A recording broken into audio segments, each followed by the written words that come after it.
An ex parte restraining order. A woman, as a result, loses her baby, her job, her house, and her dog. Then she gets shot. All the evidence is in, today's closing arguments, and most likely the judge's verdict. Let's go.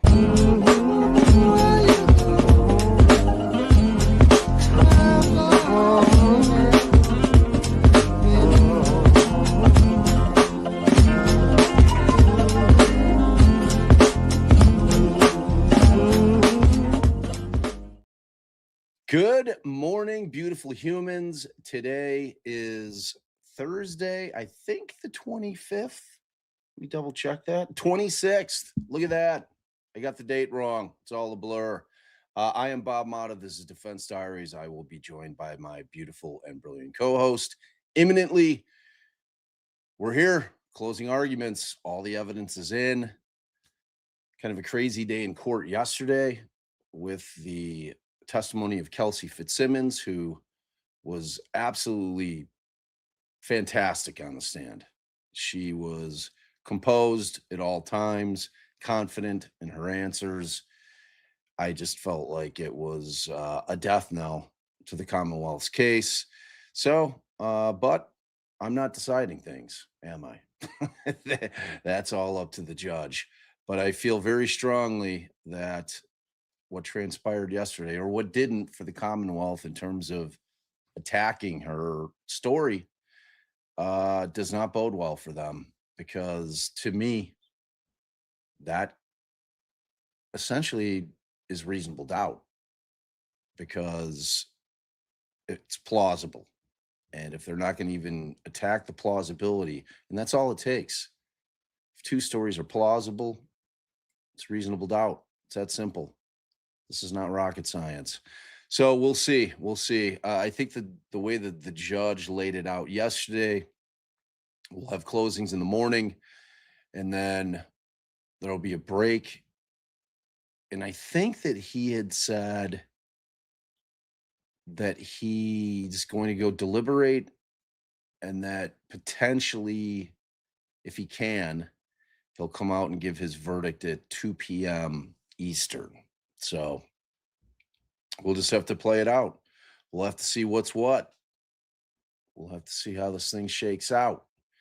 So I'm excited. I don't know about y'all. I don't even feel like the closings really are going to matter that much for the judge, but what do I know? Maybe they'll be huge for the judge. It's hard to say. It's hard to say.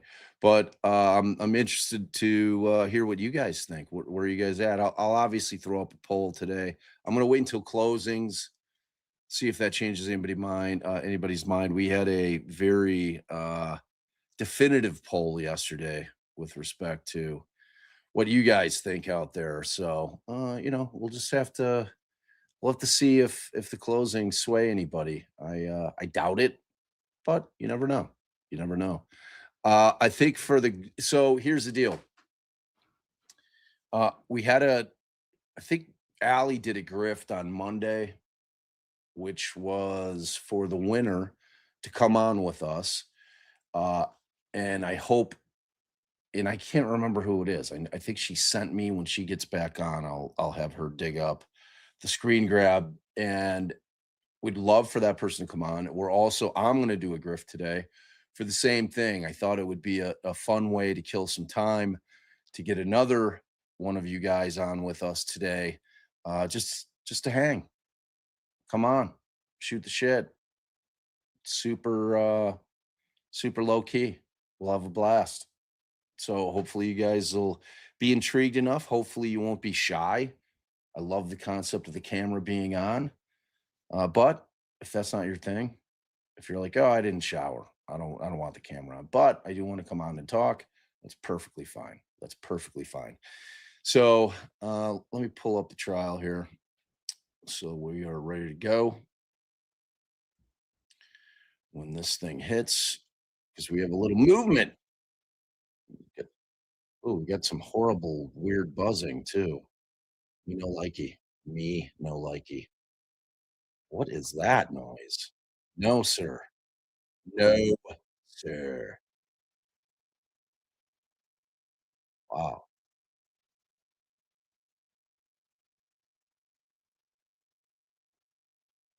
Wow. That is not a good sound.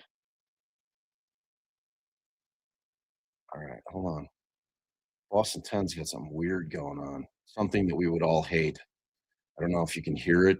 It's like a weird buzzing interference. Let me see.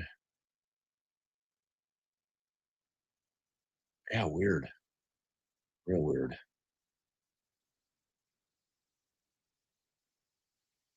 Okay.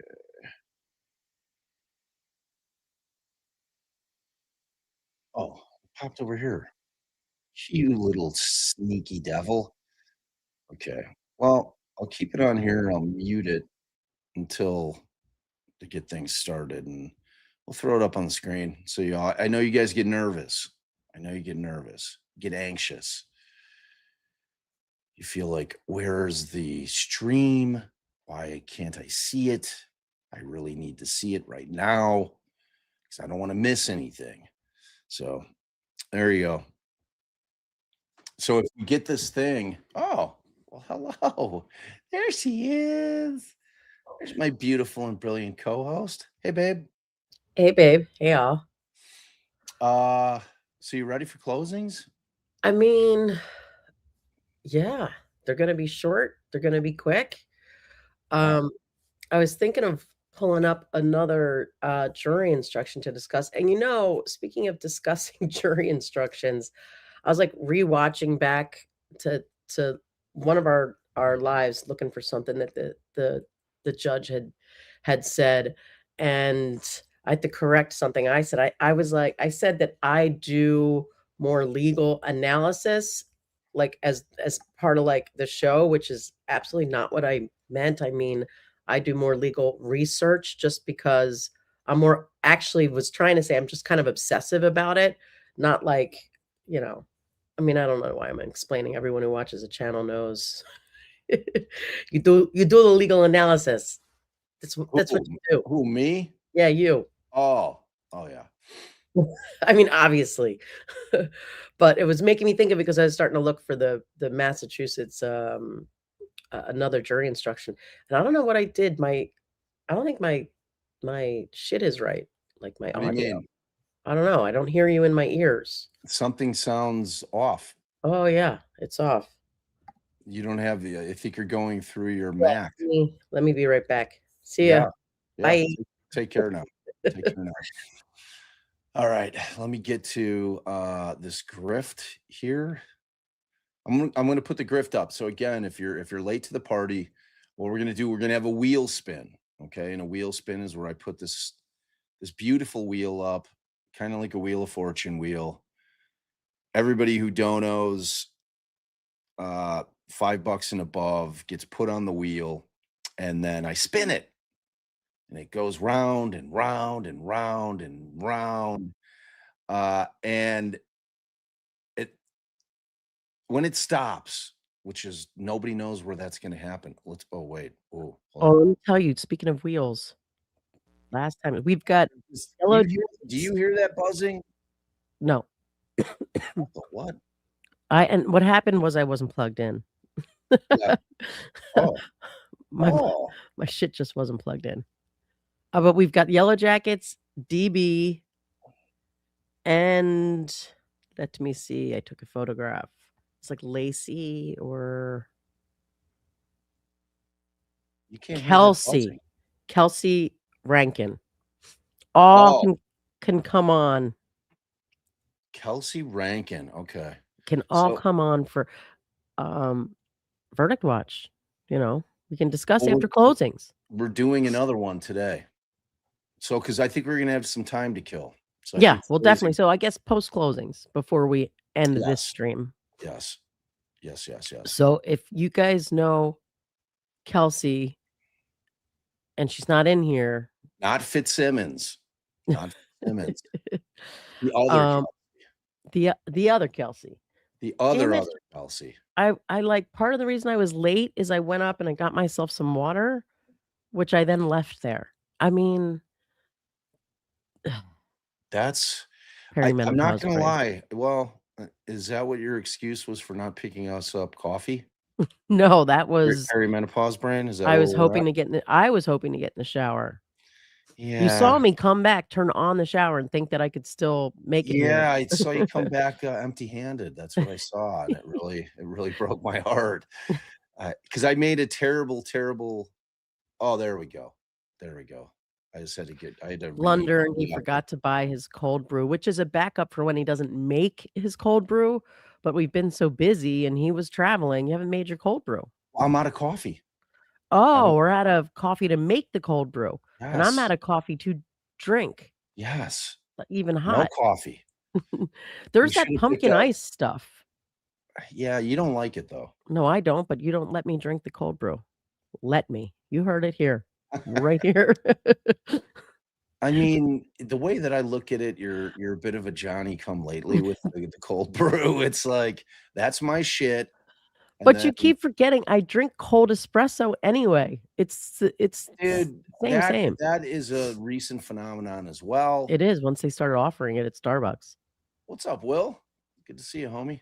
Yes, Um, technically, he's right. I always have preferred my coffee hot. It's like I want my coffee hot, unless it's ice cream. Johnny come lately.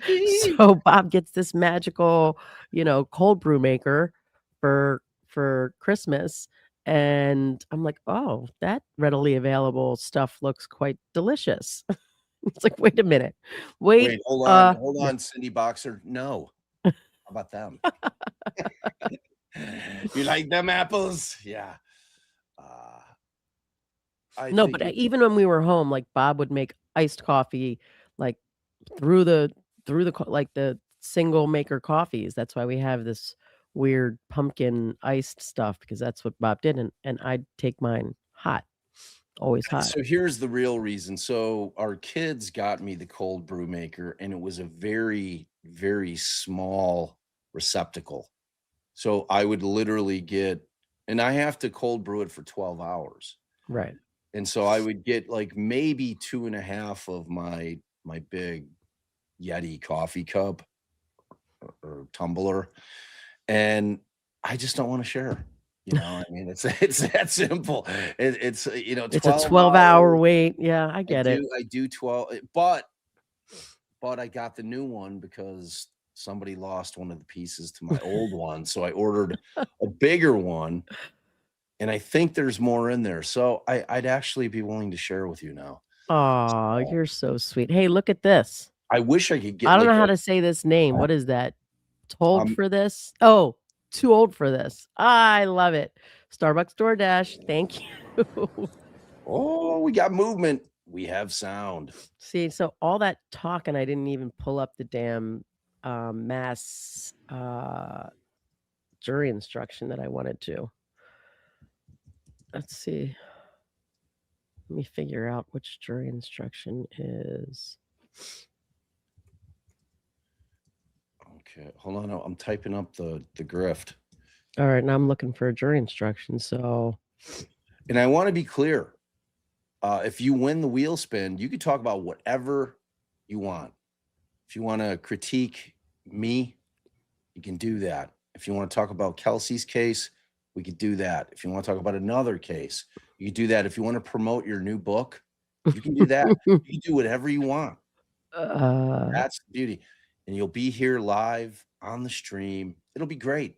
It'll be so much fun. We loved it. We did it during Karen's case, and we had a blast with it. We had an absolute we did it a bunch of times. We had a bunch of people come on. It's always great. I think the worst one was one of our beautiful humans was at work, and he worked at a place that was really loud. Like it was kind of looked like a manufacturing type spot, and it was loud, but like we let him come back because people were struggling to hear him. So yeah, I'm gonna put it up right now. Vote yeah. early, vote often. And the way that I work it, so $5 gets you one entry. If you do, and I don't do it for if you give 20, you get four. I do it if you do like 20 or $25. I move it up to $10 per entry. So like we've had people give $50 before. I give those folks 5 entries because that's a lot. That's, you know, that's a big give right there. So that deserves and you know, so you'll get the entries, which means your name will appear multiple times on the wheel, which obviously what are you giggling about? Oh I yeah. was fighting back a sneeze, so I couldn't get to the mute button to Wow. not like just okay, sneeze Sometimes when again. you fight back a sneeze, that sneeze will not be denied and it turns into an explosive nightmare.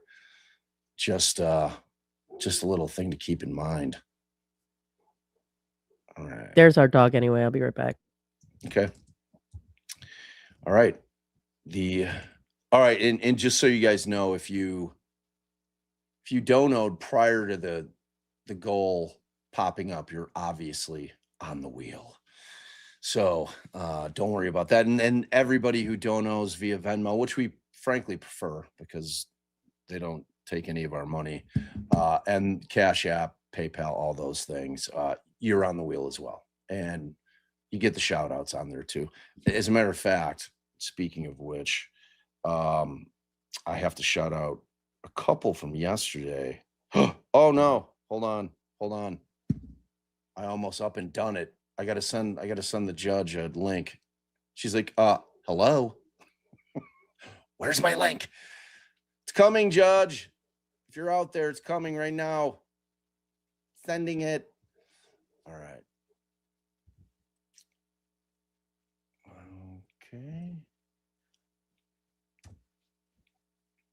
Okay. Oh, thank goodness she texted me. All right. Judge, if you're out there, the link will be in your email imminently. I don't know about y'all. I was telling Allie, I just love Judge Erskine so much. It's been such a wonderful, wonderful thing to be able to have her just on with us, giving her just fabulous analysis. She's so learned. She's like a champion for children. She's a wonderful, wonderful person and incredibly bright. Yeah, right. I can't piss the judge off this early. It seems like it would take a lot to upset Judge Erskine, you know. I think if you mess with kids, you're gonna piss the judge off for sure. You know. So yeah, I'm so over the moon that we've been able to have her on with us. She's just been just a wonderful, wonderful addition for this trial. So couldn't be happier. And babe, I almost forgot to send the judge the invite. So thankfully we exchanged numbers, so I'm not having to look in my DMs. So I saw the text. So she's good to go. She's good. Wow. Thank goodness. You almost denied us all. I know. Why are we looking at it's like just caution tape? I think we've decided it's not caution tape. Oh yeah, it doesn't look like the word caution. Oh, you know what? That's the floor. Oh. That, you know, it says something about a table path there. It's probably just because I think what we're seeing there is the bar to either the jury box or the bar that separates the well of the courtroom and the gallery, one of the two. Oh, beautiful. Angela Morton, thank you for becoming a member. Oh, family hug. We love having new members so very much. The young Cryford, new member. Welcome, Cryford. Thank you so much for becoming a member. And then Cryford comes back and says, I've been following you guys for a while. Finally joined. Yes. Thank you. Love it. You're awesome. And I enjoy your legal take on things. Well, thank you, Cryford. We really, really appreciate you. And so hey, I'm saying family hug to you. Yeah, thank you. And you're on the wheel. You are on the wheel. As I said, anybody that donoed prior to me throwing the goal up, you're on the wheel. You're on the wheel. And again, if you're late to the party, if you're just getting here, our wheel spin today is our grift for the day is that the winner on the Wheel of Fortune wheel, when I spin it and it lands on a name, you get to come on with us after closings, before the verdict, to talk about whatever you want. You made it 50, right? I did. Yay. I did. But you kept it down to $4.99 because usually we crank this one up. We haven't been. You know what? I know, making it fair for all the people. Yeah, I want to hear Yeah. from all. I want everybody to have an opportunity. I don't want Hey, to. I wasn't complaining. You know, I'm the one that started like $50. Come on. You did, like Allie for Karen Reed. She's like $50. But Surprisingly, that we wasn't a had, wheel spin. That was a you get to come on. yeah, that was no wheel. That was like you paid your price for admission and you're on the show. That was that. So that was different. Good point. Good point. Sarah says, "Hey, Allie and Bob, love your coverage. Will you be covering the Courtney Clenny case? Thanks. Oddly enough, my beautiful and brilliant co-host just yesterday said, so what is this? What is this thing that Jay keeps posting about this Clenny case? I said, oh yeah. I'm like, that's about an influencer who allegedly killed her boyfriend. I mean, I think the question is like, I don't know. But the saddest thing that I saw on the X machine last night, it was just so sad. The 11-year-old that got shot in the road rage situation. What? I told you about this. A 23-year-old was getting into some road rage situation, shot his gun at the car, had no idea there was a kid in the back seat, was like, walked up to the cops, like with his hands. We'll talk about it later because we have the brilliant, the beautiful, the gracious Judge Carol Erskine. Hey. Good morning. Thanks. We changed this banner too. I'm so glad you text me. Allie set the live last night, and then I forgot to send off the invite. Well, good morning. Are you ready for closings? Yeah. I'm kind of anxious to hear it. You know. Yeah, me too. I think you can see most people, agree that she should be found not guilty. But then, of course, you get people who literally know nothing about guns. Some people do, but some people know nothing about guns, and they're making comments about about how the actual firearms work. And so I don't know. I mean, fortunately or unfortunately, that's not really an issue before the judge because neither side put any like actual sort of expert even material or information in front of him about how to consider that stuff.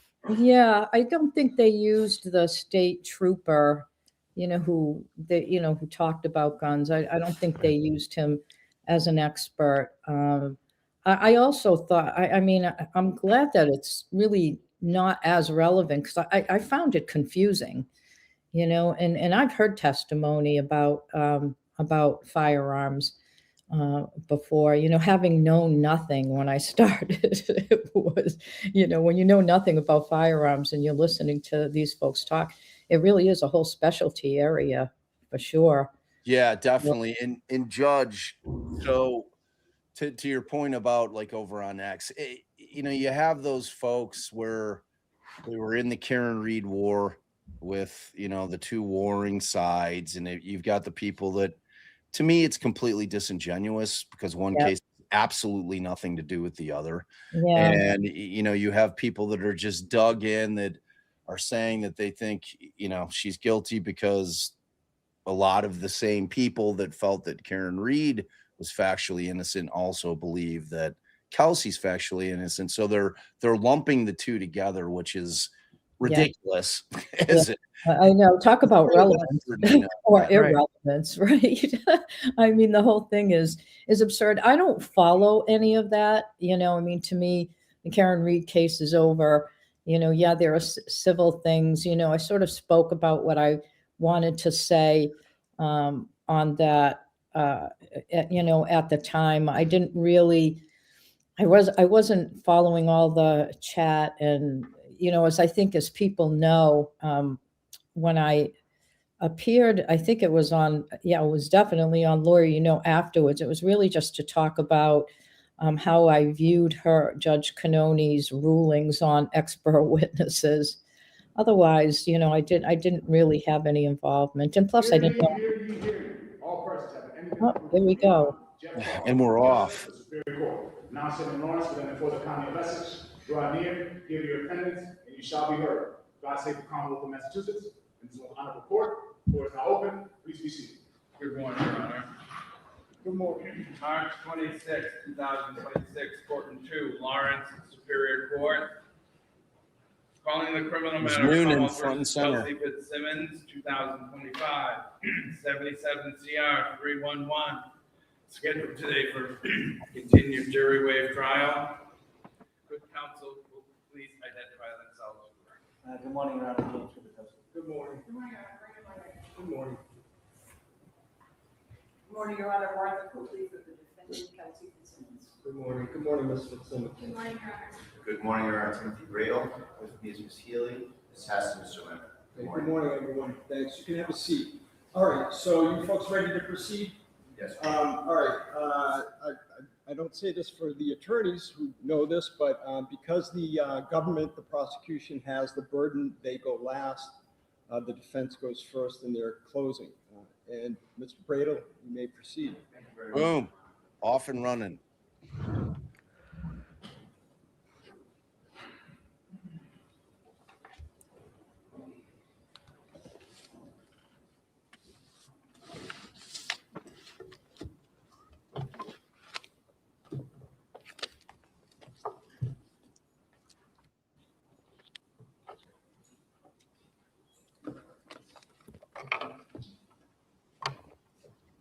May it please the court. Counsel, ladies and gentlemen. Your Honor, June 30th, 2025 was the worst day in Kelsey Fitzsimmons' life. Her whole world imploded. Her fiance betrayed her. Her baby was being taken away. She was going to lose her house, her job. It was an incredible confluence of tragedy that was visited upon her that day. That day was about her, and she decided in the midst of what you saw testified to here, she decided to end her life. Patrick Noonan, when he came back up those stairs, Your Honor, walked into a suicide in progress. That gun was nowhere near him. That gun was already pointed at Miss Fitzsimmons' temple by Miss Fitzsimmons. She was a couple steps into the room. Officer Noonan, a gung-ho cop, highly trained, a SWAT guy. He'd already been ginned up all afternoon by the insane, ludicrous statements of Justin Elaine. He had that in his head. He walked in, and like all of us are susceptible to, he made a mistake. He shot too quick. He reacted too quickly. And instantly, he realized that he had to adjust the narrative. And that was easy, to just add 6 words to the equation, Your Honor. He said, words to the effect, she pointed the gun at me. 6 words. What did those words do at that time period? Those words made him the victim. Those words made him the hero. And those words, most important, made him untouchable. Those words were a defense for his future, his life, his reputation, and they were conveyed to a very willing audience. His colleagues, his brothers, his family, the investigators on the case. So that's really what happened here, Your Honor, and it is a tragedy, and it is something that should not result in any further harm to Ms. Fitzsimmons. This should be over. This should be an acquittal, Your Honor. I want to talk to you about a few of the elements that I know you're going to be concerned about. So first thing I want to talk about, Judge, is the lack of motive and the lack of intent. Because when it gets down to brass tacks, I know that you're going to look at the law, you're going to look at the credibility determinations, and you're going to make your judgment. And here, this case fails the Commonwealth ship founders on the rocks of lack of motive, and lack of intent. Let's talk about motive. Everything in life is motive. And it's ironic that, you know, us lawyers always say, oh, well, you don't need to prove motive. But you really kind of did. It's meant not be an element of the crime, but motive is everything in this business, Your Honor. Let's look at the motive or lack of motive. Fitzsimmons and Noonan are colleagues. They have already bonded over shared tragedies, shared experiences. They were okay with each other. They were friends. Kelsey thought well of him, and she thought he thought well of her.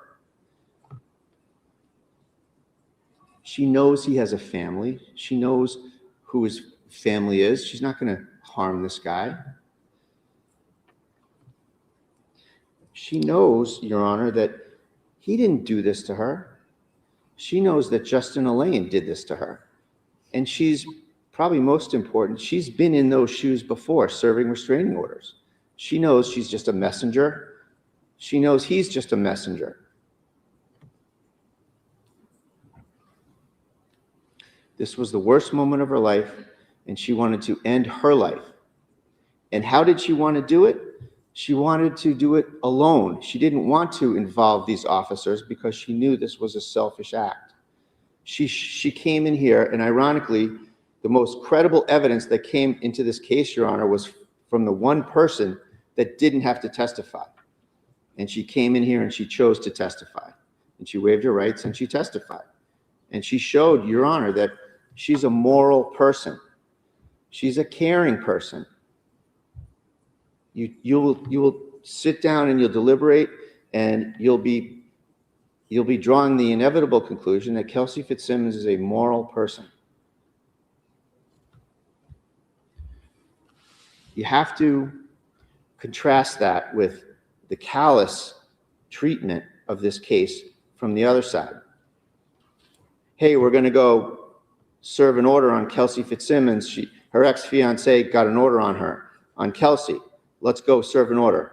The answer, sounds good. Let's go. Talks to his neighbor. Oh yeah, I'm the shooter. I'm the shooter. She's a whack job. So you have to take these credibility determinations into account. And I know you're a gentleman, but you have to get down to brass tacks on who's who here, Your Honor. What else shows you that she's a moral person? She doesn't want to involve these guys. She's trying to get rid of them. She says, oh, the guns are over here, so she can go where they really are. She keeps trying to give Houston and Noonan baby things to bring downstairs. She's trying to get rid of them. She's trying to get them away from her. She wants to do this on her own. She doesn't want to have some sort of a situation where she gets shot by one of her colleagues and friends. It's understandable because she's a moral person. She waits for her chance. She gets to her room. There's a distraction downstairs. She doesn't know what's going on because she's focused on the job she's trying to do here, the tragic, awful thing that she's trying to do to herself. That's how you know she's telling the truth, Your Honor. You saw in the room, and I'll show it to you in a minute, the chest that she got the gun from. It's a chest on the floor. It has one of those pretty substantial lids that you would have to flip up to get the gun, locate the gun, pick the gun out of the 4 guns, and stand up. If Noonan was standing right there in the door frame, that would have never happened. All those events, that little series of events, he would have been able to stop it. He would have stopped it. It tells you that he's down the steps. He was interested in the distraction downstairs. He saw Kelsey folding some baby clothes, getting baby things ready. His attention, it's human nature. His attention was drawn to go back down the stairs. He walked down the stairs 2 or 3 steps, 4 steps, whatever. And Kelsey told you straight up, that was my chance. And she took it. And she went in the chest. Exhibit 51, Your Honor, I'll show you right now.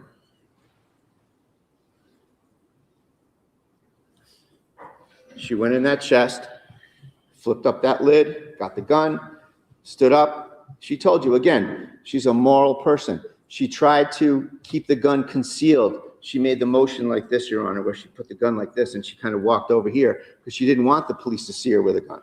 She held the gun to her stomach area.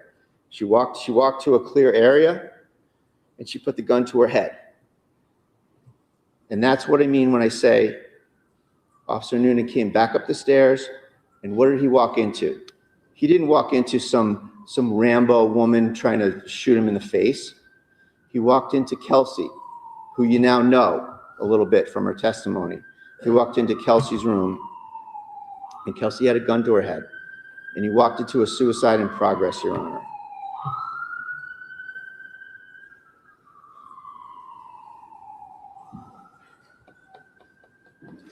And the man that had just been holding her baby, that she chose to hold her baby, that she chose to feed her baby, walked into her suicide in progress.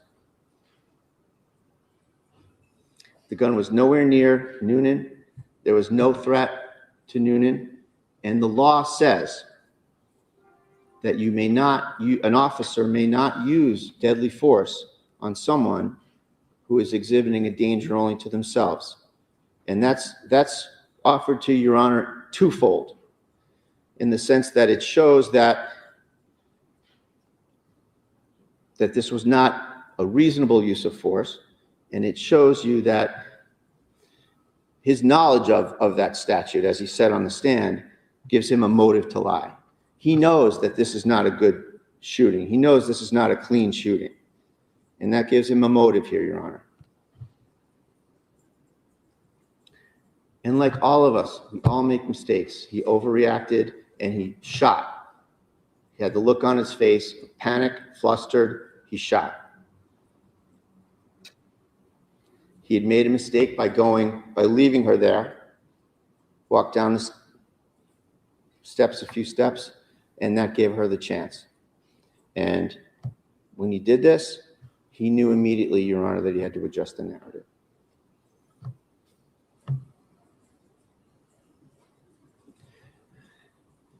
Filtered through the legal lens, Your Honor, that tells us that Kelsey had no intent. She had no intent to harm Noonan. There's no assault here because she didn't have the intent to do so. As the fact finder, you can consider everything I said about motive, that she lacked any motive to harm this gentleman. In fact, it was the opposite. She thought well of him. She knew Justin did this to her. She had just trusted him with her baby, and she had tried several times to get these officers away from the situation. No intent to harm him, no motive driving her mindset to do so. Reasonable doubt, burden of proof, Your Honor. Where the evidence supports a reasonable and more plausible alternative, and that's shown here by Kelsey's testimony, it cannot be said that the Commonwealth has proven their case beyond a reasonable doubt. There is reasonable doubt. When there are two plausible versions of what happened, that itself is reasonable doubt.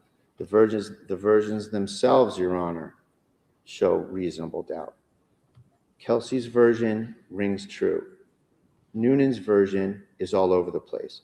Noonan's version is contradicted by the strong consensus of everybody else in the house. Noonan portrays a couple different stories, but if you want to pick one where it's this drawn out potential gun battle, where she's backpedaling, sidestepping, tapping, racking, there's commands going on, that takes time. It takes time for me even to say it. Never mind do it. And that's belied by everything everybody else in the house says. Everyone else says, Kelsey, no, 2 shots in quick succession, bam, bam. That does not fit with what Noonan said happened. So on that alone, Your Honor, as a fact finder, I suggest that your duty is accomplished quickly, because there are two extremely divergent versions of this event. And Noonan's version has changed itself. Noonan's version is inconsistent with who you now know Kelsey is as a person. It's self-serving.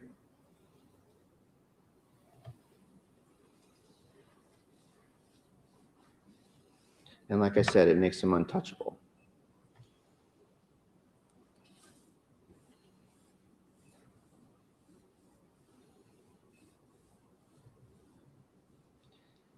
And when you judge it against everyone in the house, he's the only one with the Rambo story. Everyone else has what Kelsey says.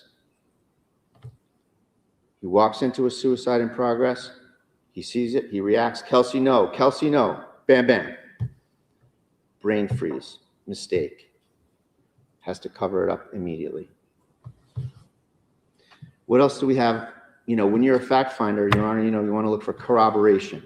What's the corroboration on either side of this thing? Or lack of corroboration, which is what really it is here. You know, the big one, the big elephant in the room is that this department has no body cameras. We wouldn't even be here if they had body cameras. There's no evidence other than people's words. He said versus she said. That's oftentimes, almost all the time, not a good place to start for the Commonwealth. How many of these guys didn't do reports? What's up with that? Why didn't Trooper Strong put the body camera video on the witness he's interviewing? There's no science.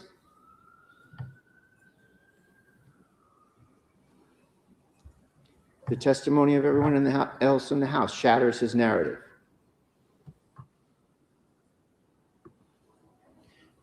Kelsey Fitzsimmons has been blessed.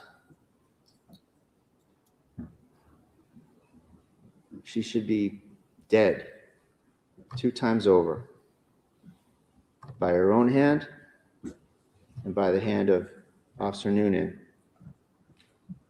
who shot too quick. She's blessed. She's here today, and she has a new lease on life.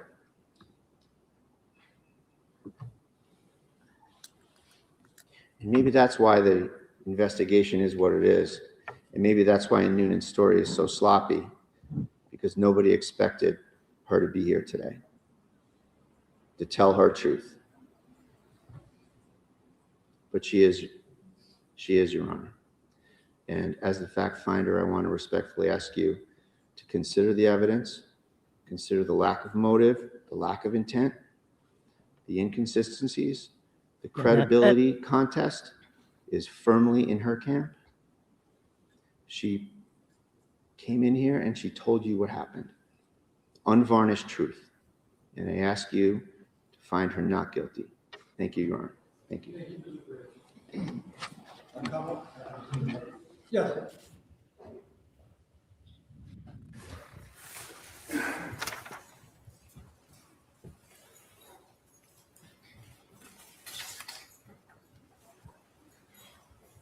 We'll obviously chat about that after Yes. Commonwealth's closing. Yes. I don't want to, it's going to move quick. So Yeah. they're unlocking the gun because apparently he plans to use it as a demonstrative in his closing.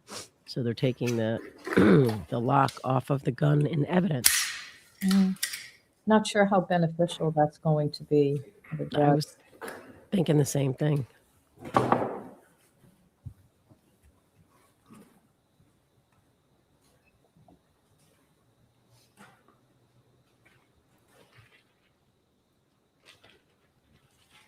I think the old attorney general should have done the closing.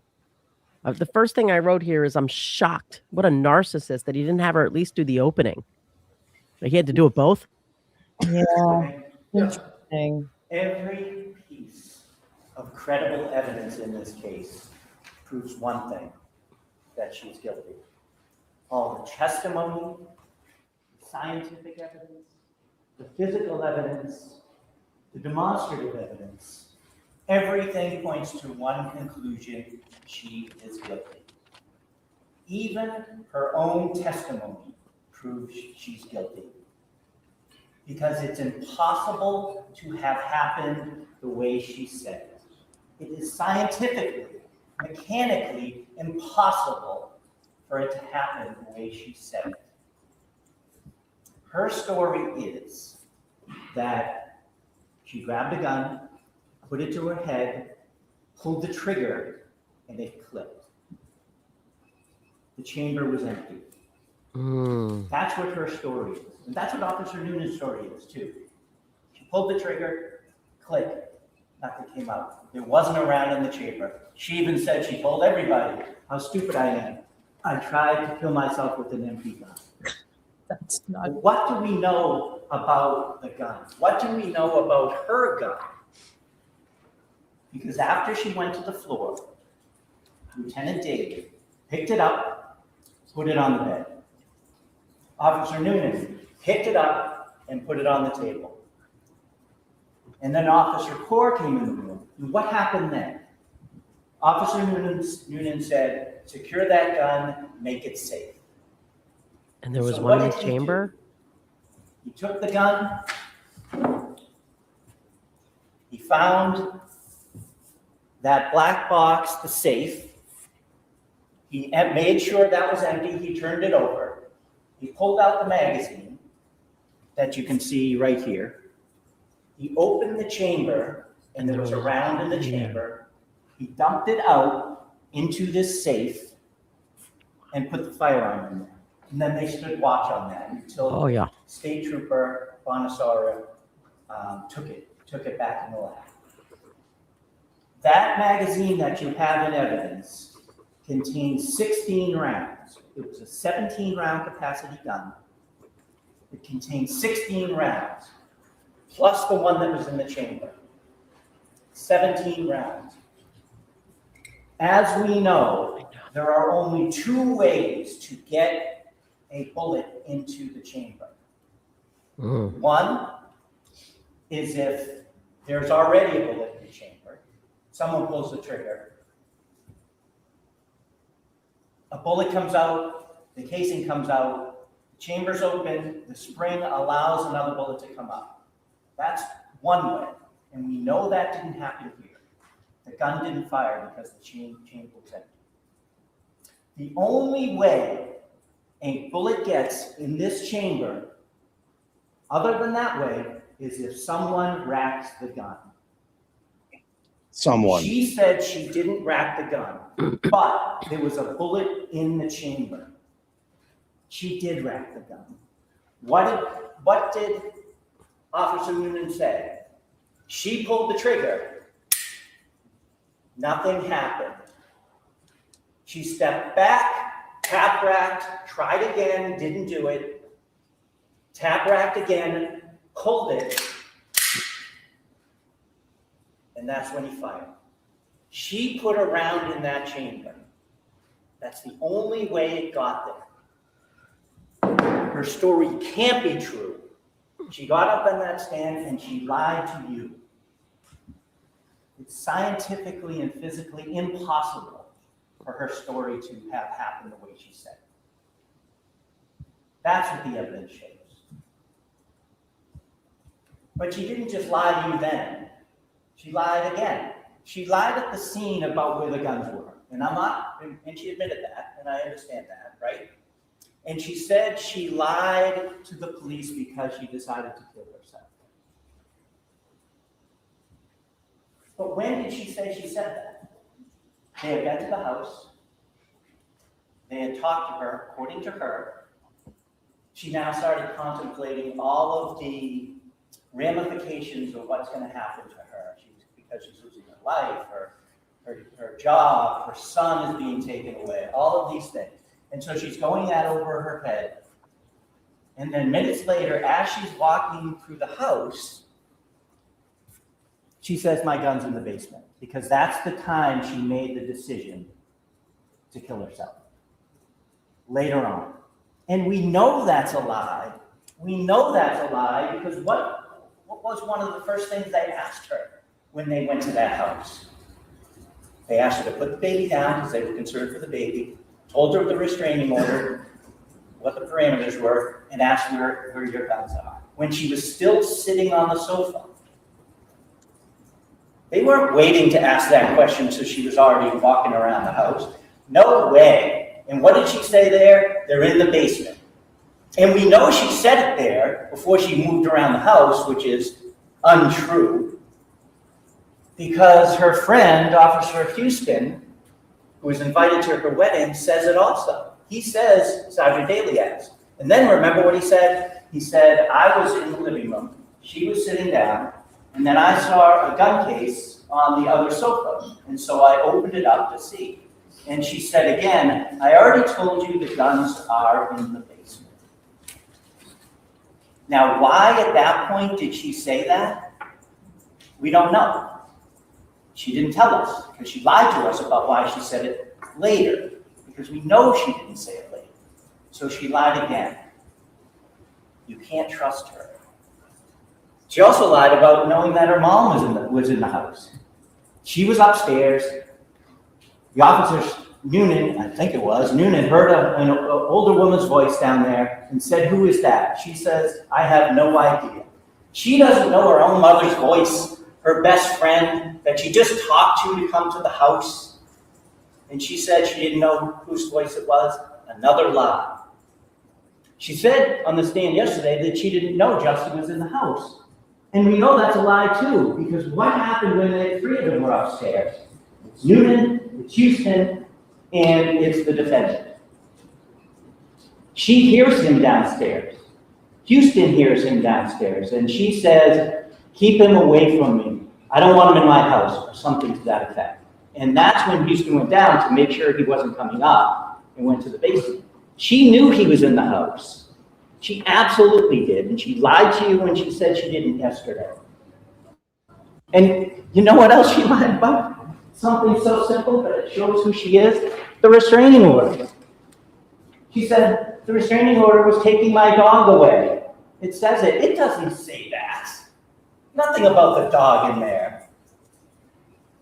I could go on about the lies, but I want to talk about the credible evidence.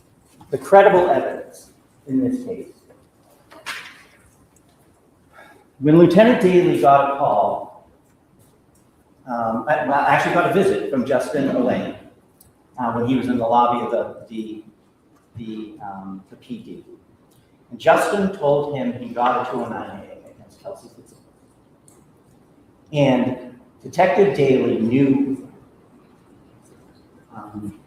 that she had been sectioned before, that she had guns, that they were taking the child away from her for a period of time.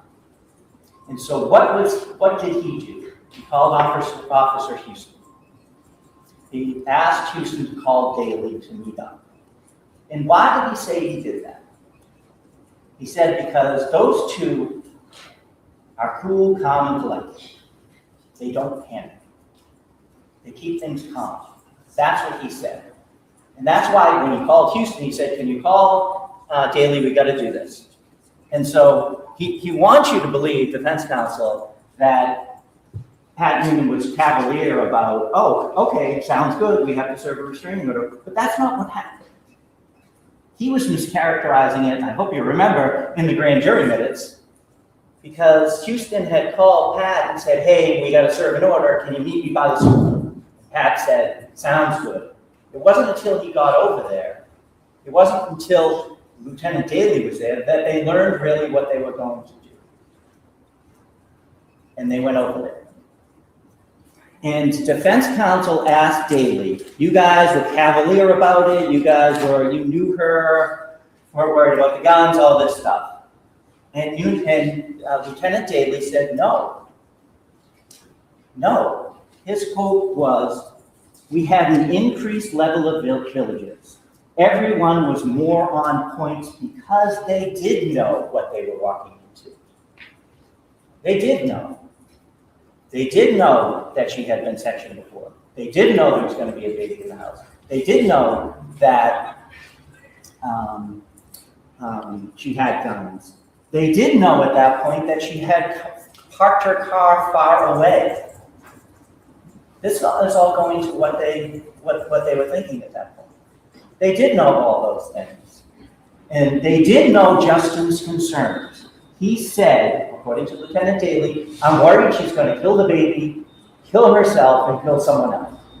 So that's what they were thinking when they went into this house.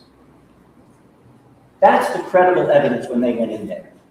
And what did they do when they went in there? They sat her down, and they allowed her, or maybe they asked her, I can't remember, to go around and get some stuff for the baby because she knew Justin was coming to get the baby. And they were in her pocket the whole time. They followed her around the house, at least two of them, while she did that. And you know that because even Officer Houston said, I was in her pocket. We went into the kitchen, and I noticed there were butcher blocks with knives on it. And they were concerned. There was no chance they were leaving her alone. No chance they were leaving her alone. Officer Noonan.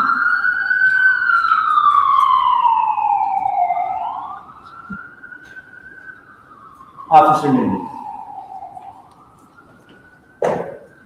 All of the testimony that you've heard about Officer Noonan, even from the defendant, he's a gentleman, he's experienced, he is by the book, and his training and experience starting in the military, through boot camp, through security forces school, security forces squadron, with all the training he had, and Humvees and helicopters, and the SWAT team, 2 times a month training, clearing rooms, clearing buildings, hostage situations, missing persons, no-shoot scenarios, twice a month, and a 40-hour block every year.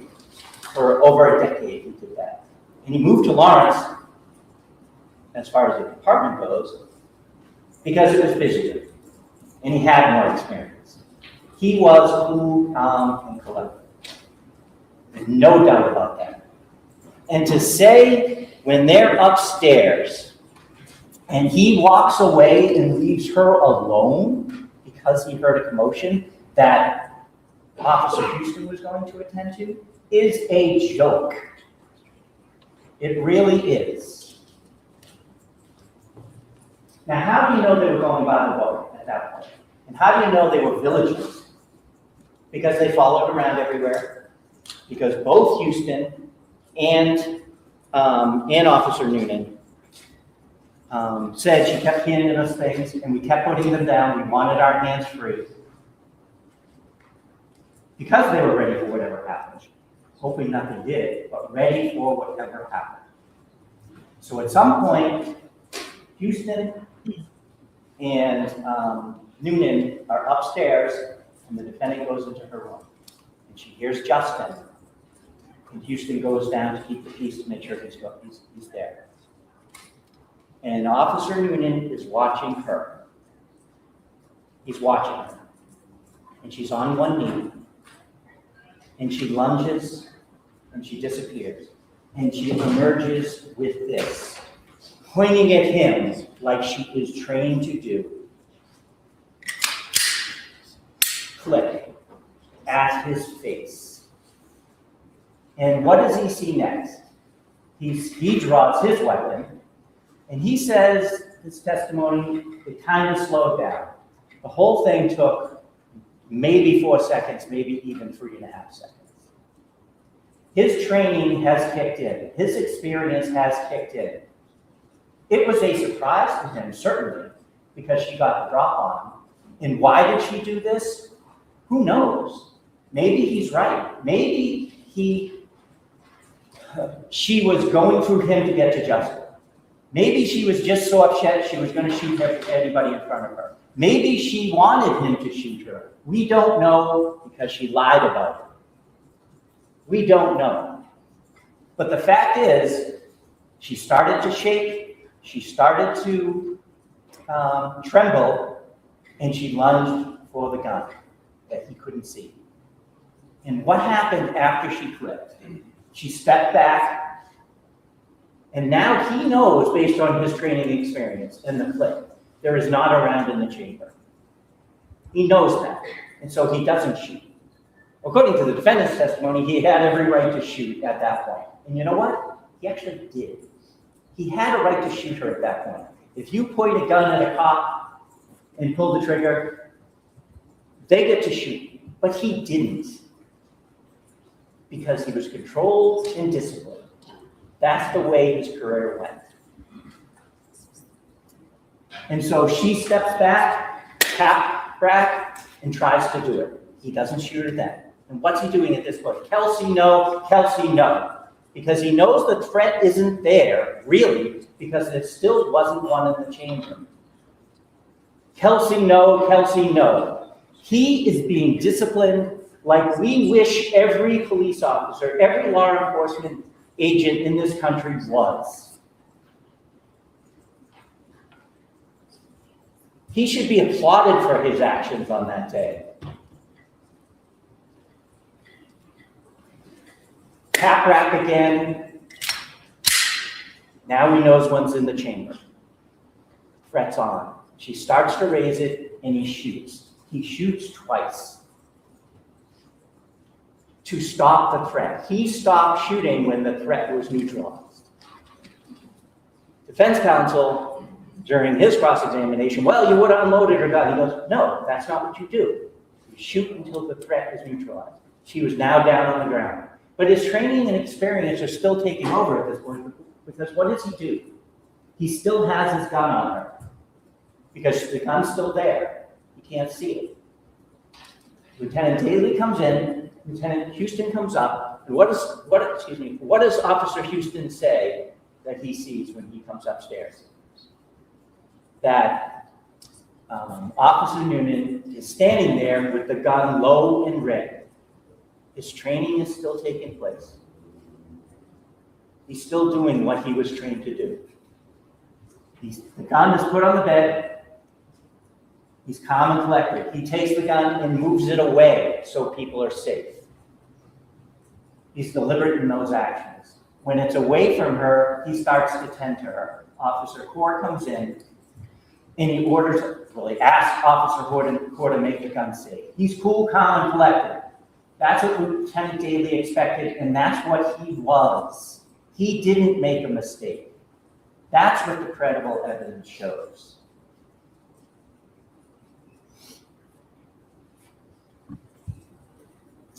And what did he say to Officer Houston after? And this just goes to state of mind, I know.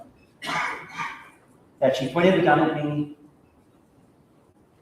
and it clicked. And she tried to rack him up. Immediately after, this wasn't him saving his hide or protecting himself. Seconds after this happened, that's what he said. For the truth, sir? You're making it for the truth now.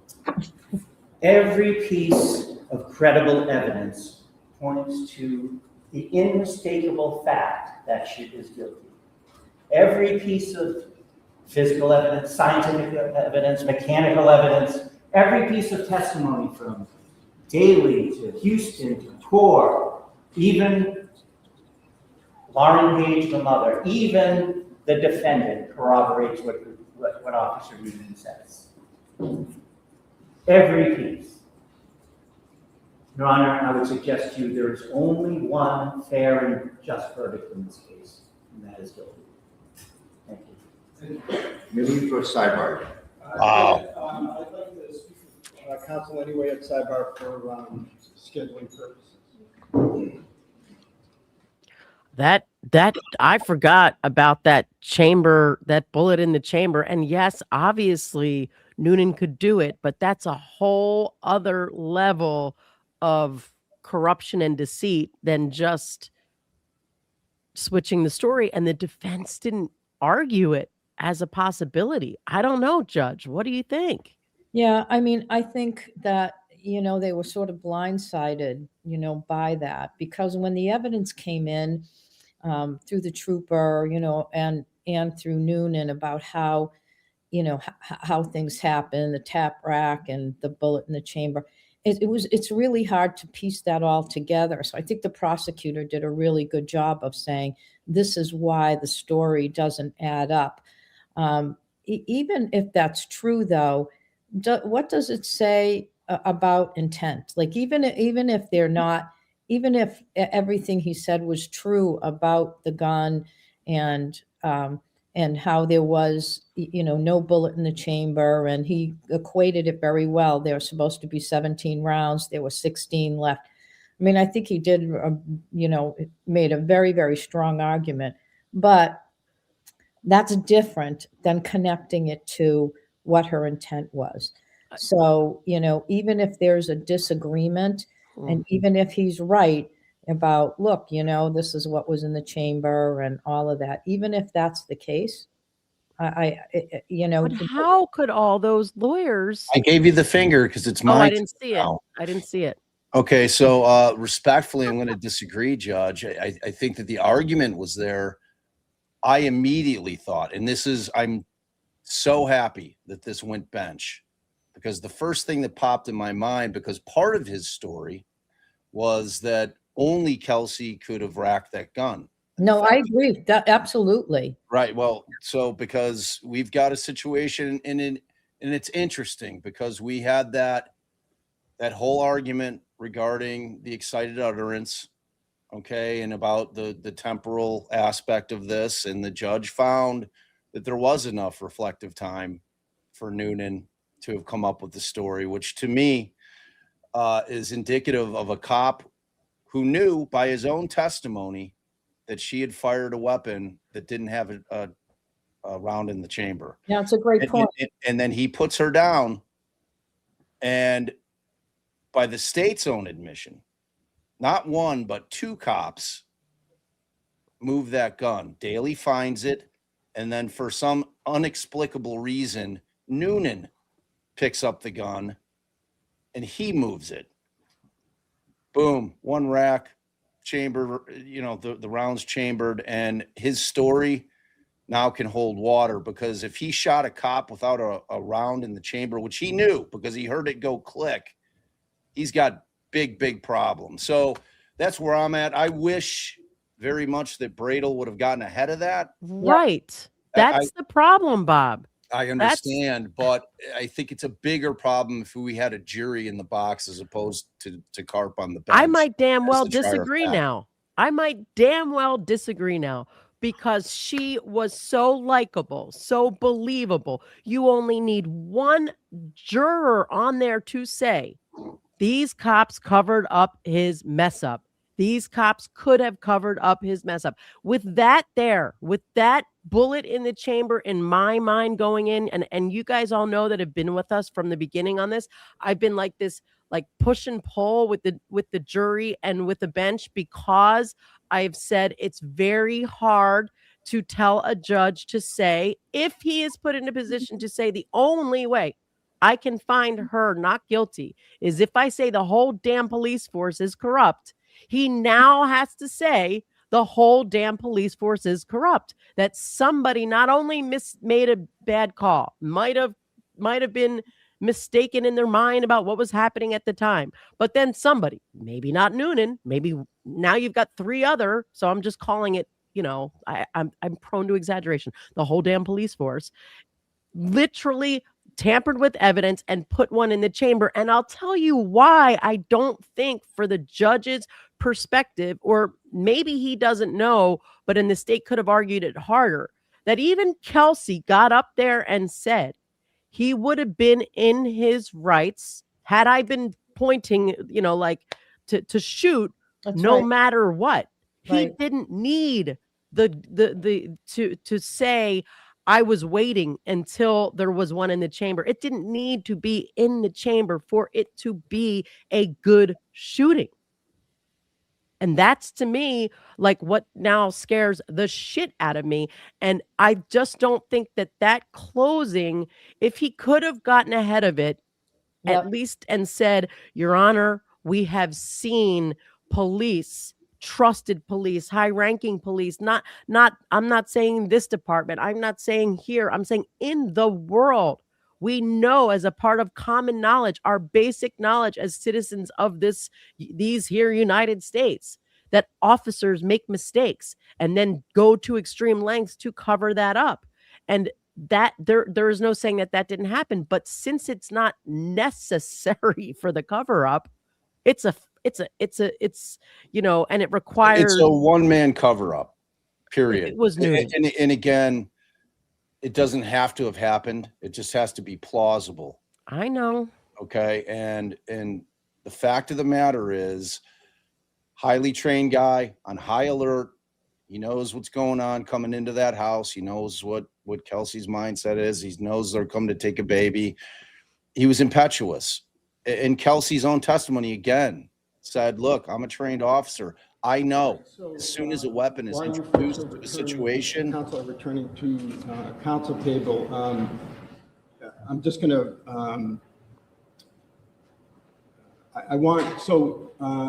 we went to sidebar for two reasons. One was Mr. Bradl has a series of objections that he'd like to lodge about the Commonwealth's closing, which I'm going to give you an opportunity to do in open court. Should have done that before.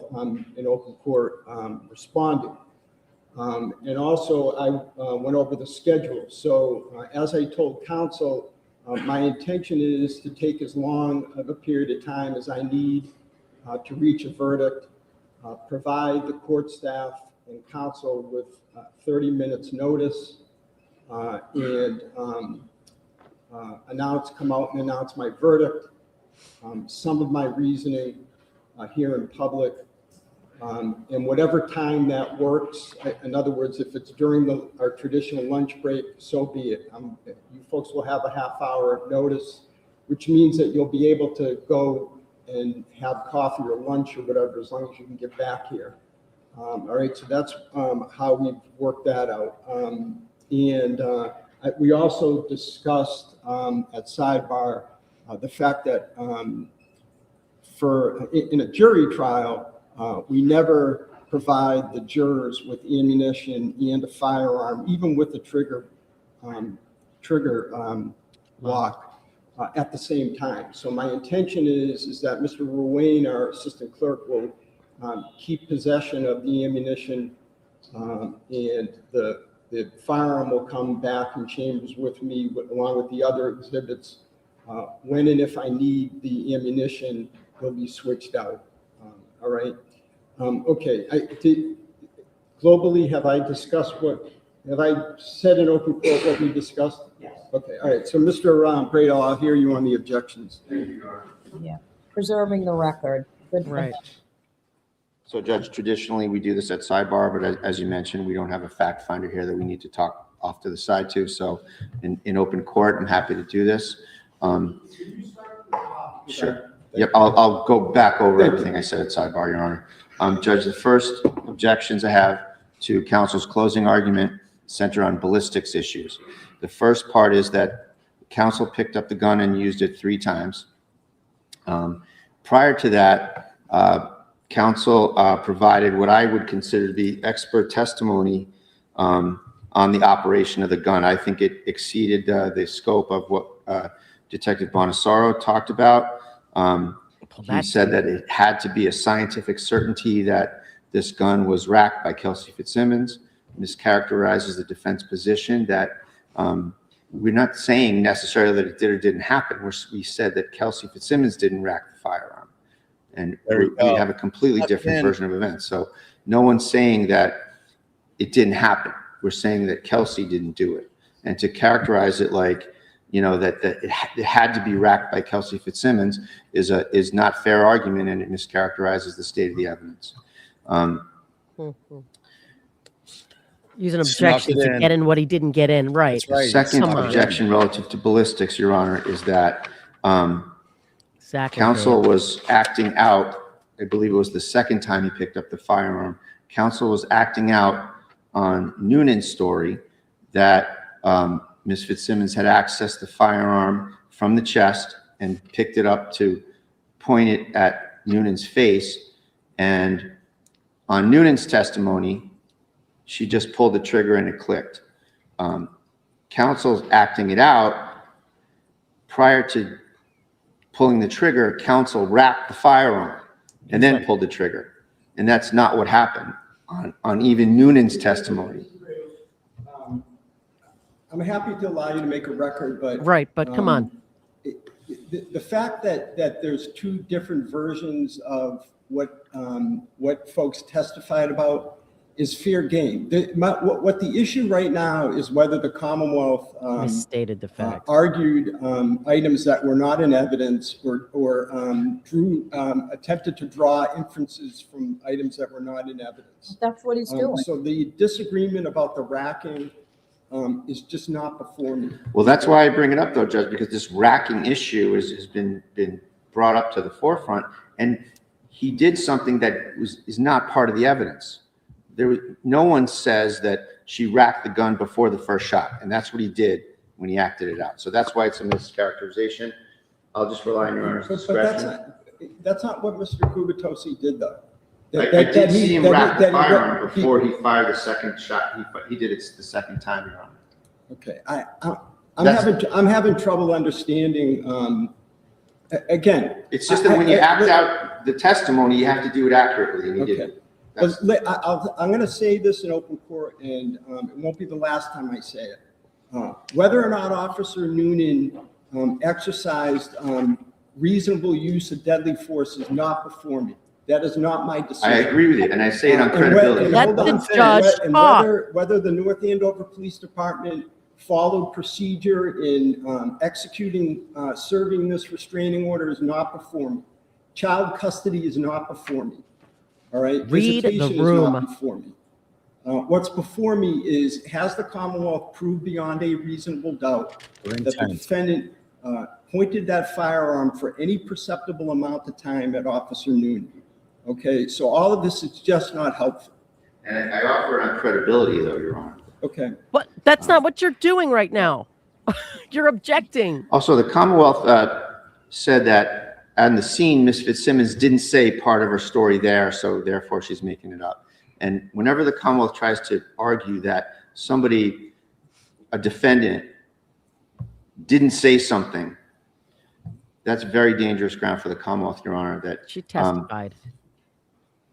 The defendant is under no burden whatsoever to say anything, Your Honor. And here to suggest that she's lying because she didn't say part of her story when she's shot in the chest at the scene is unfair argument, but it also violates her right to remain silent. And it's an intrusion on that, so I would object to that. I ask you not to consider that, Your Honor. Except that, Mr. Bradl, she waived her right to remain silent, right? She testified. So at the scene, though, Isn't it fair game for the Commonwealth to I almost discuss the testimony that your client offered? The testimony, yes, but he's saying that at the scene she didn't say XYZ when she didn't have to say XYZ at the scene. That's exactly right. You know, the Commonwealth can only argue that when a defendant makes a comprehensive statement and leaves something out. Scary that the judge. What? Oh my God. Find another feed. But I almost thought the same thing, that he was talking about her testimony, and then he clarified at the scene, which is a different right to remain silent. I mean, I knew exactly what he was talking about. You know, it's like waiving your right not to testify isn't the same as waiving your right to remain silent when there are police all over you asking what happened. You know? Right. Because the belief immediately was that she was going to shoot Noonan. That immediately, of course, you know, it invoked her right to remain silent, not make any statements. So If she didn't kill the baby right in front of them. Can you go forward or no? The scene violates her right. I want to go back. remain We silent. missed some. And That's it's what I an mean. Back. Sorry. issue. Not to consider that, Your Honor. Except that, Mr. Bradl, she waived her right to remain silent. Yep, perfect. Right? She testified. So At the scene, though, Judge. Isn't it fair game for the Commonwealth to Is it boosted? discuss the testimony that your client offered? The testimony, yes, but he's saying that at the scene she didn't say XYZ when she didn't have to say XYZ at the scene. And that's, you know, the Commonwealth can only argue that when a defendant makes a comprehensive statement and leaves something out of it. You can't say that she especially in her condition, that she didn't say something and therefore she's a liar. She has a right to not say anything. So that's my point on that, Judge. And then the last two more issues, Judge, is that there was a mischaracterization of the evidence where counsel stated that Justin Elaine told the officers in the lobby of the police station that Kelsey will kill someone else. He added that to the statement that you might recall, that he said he wouldn't be surprised if she didn't kill the baby right in front of them. That was the statement. He added in that she would kill someone else, which in this case is a very dangerous mischaracterization, that he's ascribing an intent to my client that she wanted to kill someone else, which didn't happen. That was not the statement. So that's a very important, very dangerous, very unfair, very prejudicial misrepresentation of what was attributed to Justin Elaine in the lobby. She never said anything about killing someone else. He didn't even he didn't say that she said that. So I ask you to strike that and not consider it. And the last thing, Judge, about lying about the dog on the restraining order, Your Honor, that trying to take her dog. And it is in the complaint to the restraining order by Justin Elaine. Wasn't evidence. I know he's trying to do a second closing, but the evidence is what the evidence is. Yeah, but Judge, you can't say, when you have the discovery on the point, you can't say that something is a lie when you have the papers that show it's not a lie. And the box was checked in the complaint to get her dog. So that's a mischaracterization of the evidence that needs to be corrected, Your Honor. And that's my last point. Thank you. So, Commonwealth. Is it boosted, from my Bay? perspective, with all due Yeah. respect, You know what? I'm going to switch it back to Boston 10 because Boston 25 sound is not great. And we can rewind it because it seemed like Boston 10 picked it up where it All right, left let's off. do it. Did Justin Elaine in the Oh, law. yeah. She never said anything about killing someone else. He didn't even he didn't say that she said that. So I ask you to strike that and not consider it. Oh, Bradl. And the last, Judge, about lying about the dog on the restraining order, Your Honor, that trying to take her dog. And it is in the complaint to the restraining order by Justin Elaine. I know he's trying to do a second closing, but the evidence is what the evidence is. Yeah, but Judge, you can't say, when you have the discovery on the point, you can't say that something is a lie when you have the papers that show it's not a lie. That's true. The box was checked in the complaint to get her dog. So that's a mischaracterization of the evidence that needs to be corrected, Your Honor. That's a false statement of fact. Not even a mischaracterization. That is a false statement of fact. That all right. Let's hear the from judge. my perspective, with all due respect to Mr. Bradl, who's done a terrific job advocating for his client, I view that as nothing more than a rebuttal to the Commonwealth's closing. So I'll give you a few minutes to rebut these things. Let me say this, though. I don't believe that there was any evidence before me that Miss Fitzsimmons was sectioned previously. I think that the way I view the evidence is that this is what the police believed. It was part of their state of mind in serving it. But I'm at a loss, frankly, that, in other words, what I'm saying, Mr. Bradl, is out of all the items that you argued about the Commonwealth purportedly Objection. arguing something not in evidence, You left one out. this sectioning, alleged sectioning that happened prior to this. Yes. There's no evidence of that before me. There's mention of it, and it goes to the officer's state of mind. So, and that's all that in fairness, that's all that you argued, Mr. Gubitose. But I guess what I was getting at is if there was anything at all that came close, that would have been it. But Mr. Gubitose, I'll give you a few minutes for your rebuttal to the rebuttal. And I trust you to have sifted through what's relevant, what's not relevant. The evidence is what the evidence is. Closings are not evidence. I would suggest to you that, I guess I do need to be heard, that I argue the evidence that came from the witness stand and from the exhibits to Ravanasaro absolutely describe the ways that firearm works and how a Chamber. round Round gets into the chamber, and I limited my explanation of that to what he described and the like. I don't need to make a second closing. Thank you. You just did that. I'm a lawyer. Okay, no, I respect that, both sides. All right, so at this point, why don't we, I said that I was going to step off for the gathering of the evidence. Let me not do that. I'd like the counsel to just make sure that all the evidence, the exhibits are in order. You'll note your contentment on both sides. If you folks can take a look at the verdict form as well. I don't know if you already have. It's not complicated, but do you want, Mr. Bradl, have you seen the verdict form? No. All right, so one of you, officer, do you mind? Officer? You know, Judge, I almost think he didn't even consult, and I forget the attorney, the former attorney general's name. Martha Coakley. Yeah. Coakley.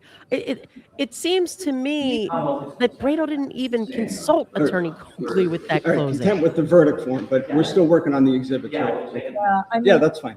he brought Arthur Coakley in, I think, for other reasons, but I think he's her lawyer.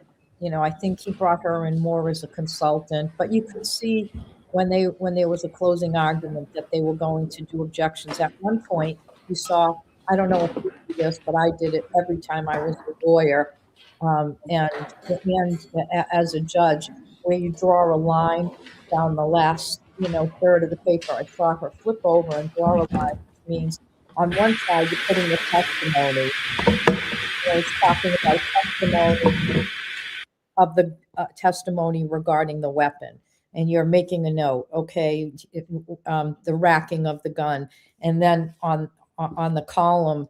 Objection. On the right, yeah, you're writing your objections and what you want to bring up and how you want to address it, because it gives you a way, because then you don't have to go back and just look at your notes and say, what objection? So I saw her doing that. So I think that, and she was doing it, during the prosecution. So I think it was pretty clear that she was saying, look, you can't do a rebuttal. I've always thought, as a lawyer and a judge, that's absolutely backwards, in Massachusetts, that the defense goes first and the prosecution goes last. I've always thought it was ridiculous, and they don't really allow rebuttal. They do sometimes on civil cases, but not on criminal cases.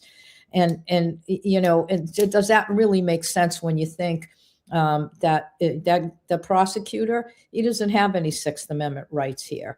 No one in that room has any Sixth Amendment rights, not Noonan, not Houston, not the trooper, not the judge. No one in that room has Sixth Amendment rights other than Kelsey Fitzsimmons. And in my mind, which is, of course, this is what the one thing that I talked about after the Reed case and would mention during it, is that, that gets lost sometimes in the shuffle, and especially, in a judge trial, at least as a judge, you're always aware of that, that's always in your mind, when you make decisions. That's why the judge said, okay, after the sidebar, because I knew when they went up to sidebar, he's going to say, I have objection, because during a jury trial, it's tough. If you have an objection to a closing, then you got to go to the sidebar, and, it's messy. I mean, I think back to one of the cases I was hearing, and during closing, the lawyer said, it wasn't necessarily the defendant. It could have been anybody else. There could have been a third party, even though there was never a third party mentioned ever. There was no, affirmative defense of a third party, nothing. Then you kind of have to stop it, ladies and gentlemen. Just, excuse me, give me a moment. I call the lawyer up. Look, you can't put things into your argument that weren't there. And so I knew that he was going to, because it's a judge trial, he was going to write his objections, and then kind of use them to rebut the evidence to get it into the judge's head. That's okay. Okay. It seemed like a little more, but I hear you saying like you were anticipating that. Yeah, because you have to protect the record. Because if he finds her guilty, that's a really good that's, you know, just a really good argument for appeal. Yeah, Even for though- someone to say, hey, the Right. lawyer screwed up because he Mhm. didn't mention it in the real closing. No, It was mischaracterized. I you know, I kid. So yeah, exactly. So yeah, so I knew that was going to happen, and when he said that there were objections for the record, I knew it would sound like a rebuttal, and the judge knew that as well. But you know, he protected the record and he got it into the judge's head, and I don't have an issue with that. And the judge did exactly what I would have done. Okay, go ahead, because the judge knows this is a Sixth Amendment issue.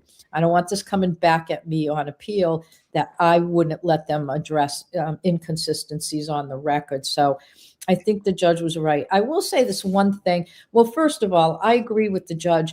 You know, first of all, it really bothers me that they use the term sectioned instead of, you know, 123.12a, which is where a police officer has total discretion to say that, I mean, you could be sobbing and crying on the scene, kind of hysterical, what's going on, and they're going to section you because they're worried. So, you know, the fact that, you know, police have authority in Massachusetts to section people, which they call pink slip, is exactly what happens. They fill out a pink slip, you know, and they think someone's a risk to themselves or others.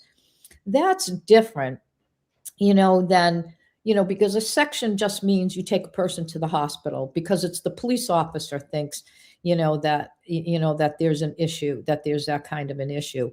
That's different than what happens, as we talked about earlier, than what happens at the hospital, right? And so, my comments about the judge saying, you know, I didn't hear any evidence that she was sectioned. The reason it's relevant is because it was in the head of the police department, and that escalated the situation even more. All the things that Justin said, you know, put the police in a different position, and it supports the narrative that they believed she was dangerous, so it's easier to take out a gun and shoot her, you know. So I think that's, you know, but I think, you know, the judge was good, because I think I've been saying that all along. What's with this bit about the section? Well, you know, there was no evidence to follow through and say, you know, she went to the hospital and she wasn't a risk to herself or others. You know, it's sort of a double-edged sword, you know, because if they say she was sectioned, well, then maybe she has been suicidal in the past, and maybe she was suicidal this time. But I thought, you know, it was appropriate to mention what the judge is explaining to them is, look, I'm not considering, and he used the term reasonable. So whether or not the officer's shooting was reasonable. Well, I was encouraged to hear that, and I'll tell you Right. why. Because, and I will tell you this. So I think, you know, we've talked about this, and I've tried to educate the public about this. I've actually just written an op-ed piece. I don't know if it's going to be published, about the shooting. And hopefully, you know, you guys will have a chance to take a look at that. The shooting by Officer O'Malley of a suspect who was involved in a violent carjacking.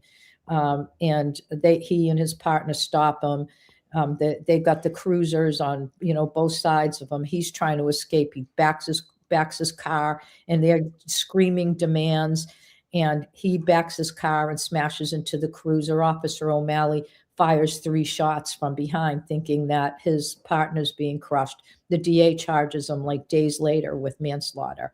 Wow. You know, which to me is an outrage, you know, based on the circumstances. And, you know, they were just relying on Massachusetts law. So anyway, I wrote an op-ed piece about this.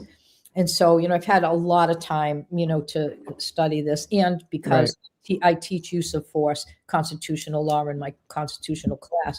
So that's a long way around of saying the judge said, this is not before me to determine whether Officer Noonan's, you know, firing of the gun was reasonable. He's right. That's a separate analysis that's done by the district attorney. Noonan was cleared because when you apply the constitutional standard of Graham v. Connor, which has been around for 35 years, and the very new case of Barnes v. Felix, where the court says it doesn't matter if when there's use of force, if the officer was right or wrong ultimately. So, it doesn't matter.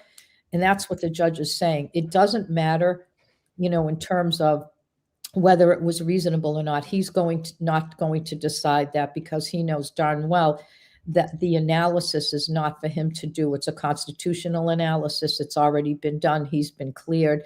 It doesn't matter whether he knew she was suicidal or not. It only matters if any other officer in his position would have done the same thing if under the reasonable objective standard, knowing everything that led up to it, because that's the recent case. It's like, you can't just decide it based on the shooting in that moment. You have to look at everything that led up to it, which is why they were putting a lot of that evidence, that they went in thinking she was, could have been suicidal, that they went in thinking she was dangerous. They went in thinking, the things that Justin had said. The judge is saying, I'm not going to decide that, that's already been done. And he's right about that. What's encouraging to me is that, he doesn't have to consider whether or not, as Bradl argued, he doesn't have to consider, the Massachusetts law that says, if someone's a danger to themselves or others, you shouldn't use reasonable force.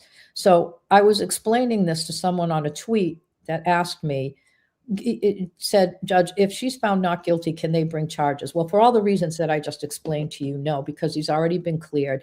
And as you know, as I have said, that was probably the right decision based on the constitutional framework. So interestingly, the person who responded was Bradl. No. Yes. And he said, hold on. He said, the evidence is, I don't have his exact tweet, but he said, hold on, Carol, don't forget, the Massachusetts law regarding, when someone's in danger not to shoot, and she was going to commit suicide. And so I'm thinking, how am I going to respond to this? So I respond, I said, hello, Tim. I said, first of all, something like, congratulations, on your, impressive defense of Kelsey. I certainly hope that there's an acquittal. So I want to say that first. And so I said, let me explain why I wrote what I wrote. And so I explained, I said, as you know, in the recent case of Barnes v. Felix, which affirmed the longstanding case of Graham versus Connor, because I didn't say that in my tweet to the woman who had texted me. Right. I explained that, the fact that, that Kelsey was going to, end her life is under the U.S. Constitution and under the decisions by SCOTUS. It doesn't matter if he was wrong. They couldn't be more clear about that. It only matters if another officer, not us in hindsight, because the case made very clear hindsight doesn't count. But what does count is all the things that were in his head put there by Justin, which were lies, Right. were part of his analysis, and whether any other reasonable officer. So I said, so I just want to explain, I wanted to be very polite about it. So I said, that's why I was explaining that they exonerated him under the constitutional framework. So I saw another tweet by him. I don't know if it was last night or this morning, where my explanation that I gave to him was missing, but the explanation that I gave to the woman about this was missing. And, he said, thank you for your, something like, excellent analysis and guidance, and, let's keep this tab open, for further debate. It was very, very polite, very gracious. Right. And then, I think I just, did a quick tweet back saying, something like, that I thought that I appreciated the response, definitely, would keep it open, and that I plan to be very public about her fight to get her child back, and the mistreatment of her, in the probate and family court and TRO system. So that's where it ended. But, I will say it was very gracious. What I did say in my tweet, I said, I understand the Massachusetts law that you're citing, but, the Supreme Court has made clear that state statutes, just like in the case now with the manslaughter, are overridden in a court by a jury, using the framework of Graham and Barnes. So I just thought it was interesting. I was completely surprised. Right. Well, And, to that point, Bob always makes the same point, like cops don't know the law. And you always remind people of this, babe, like cops do not know the law. So just because the constitutional law is in Bradl's favor doesn't mean that, in Noonan's favor, doesn't mean that Noonan understood in the moment when someone else may have racked that gun, like you pointed out earlier, babe, that they didn't need to cover this up, that this wasn't going to look bad. Yeah, I mean, I don't know that people are thinking about it. I find it really interesting because the constitutional law class that I teach is almost all cops going back to get their bachelor's or master's degree.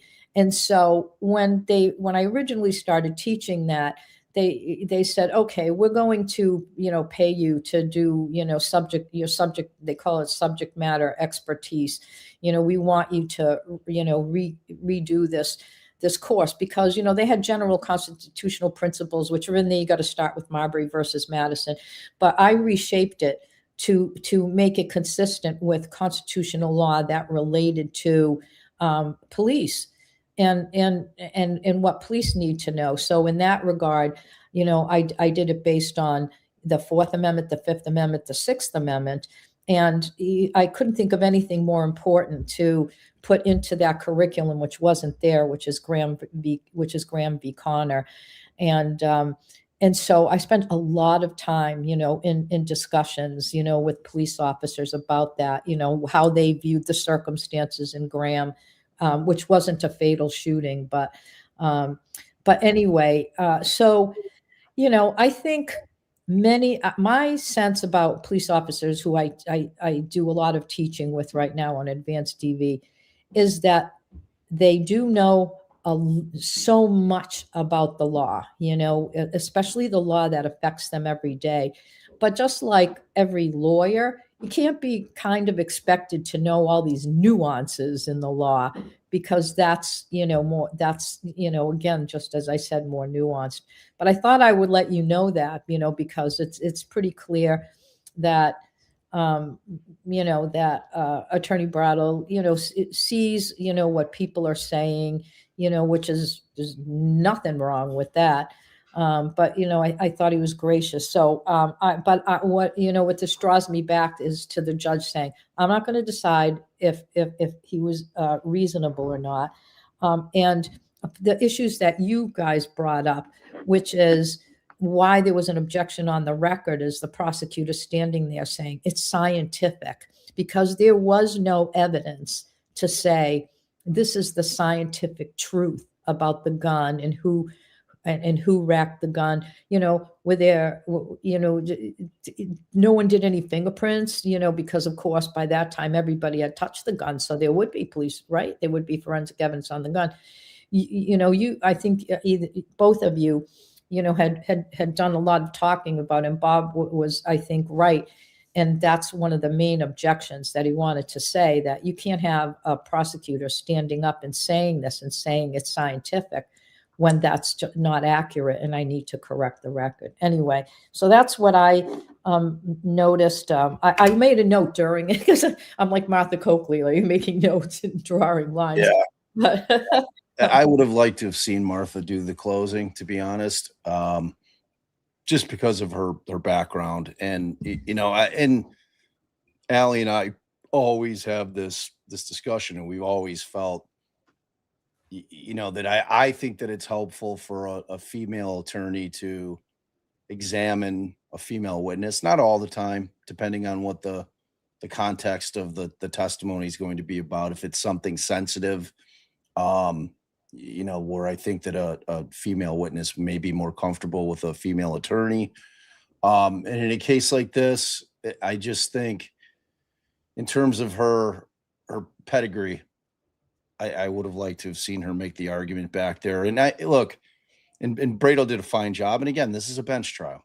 You know, I mean, all the things that you may feel necessary as an attorney that you may have to do while you're closing in front of a jury, it's different in front of a judge.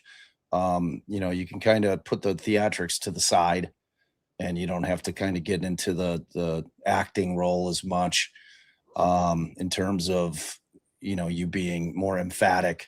Whereas with the judge, you're really just making a legal argument. It's more akin to making an appellate argument to me. But going back to this issue, which I think is going to be the ultimate issue for the judge, which I'm glad that Bradl was able to sneak it in under the guise of an objection.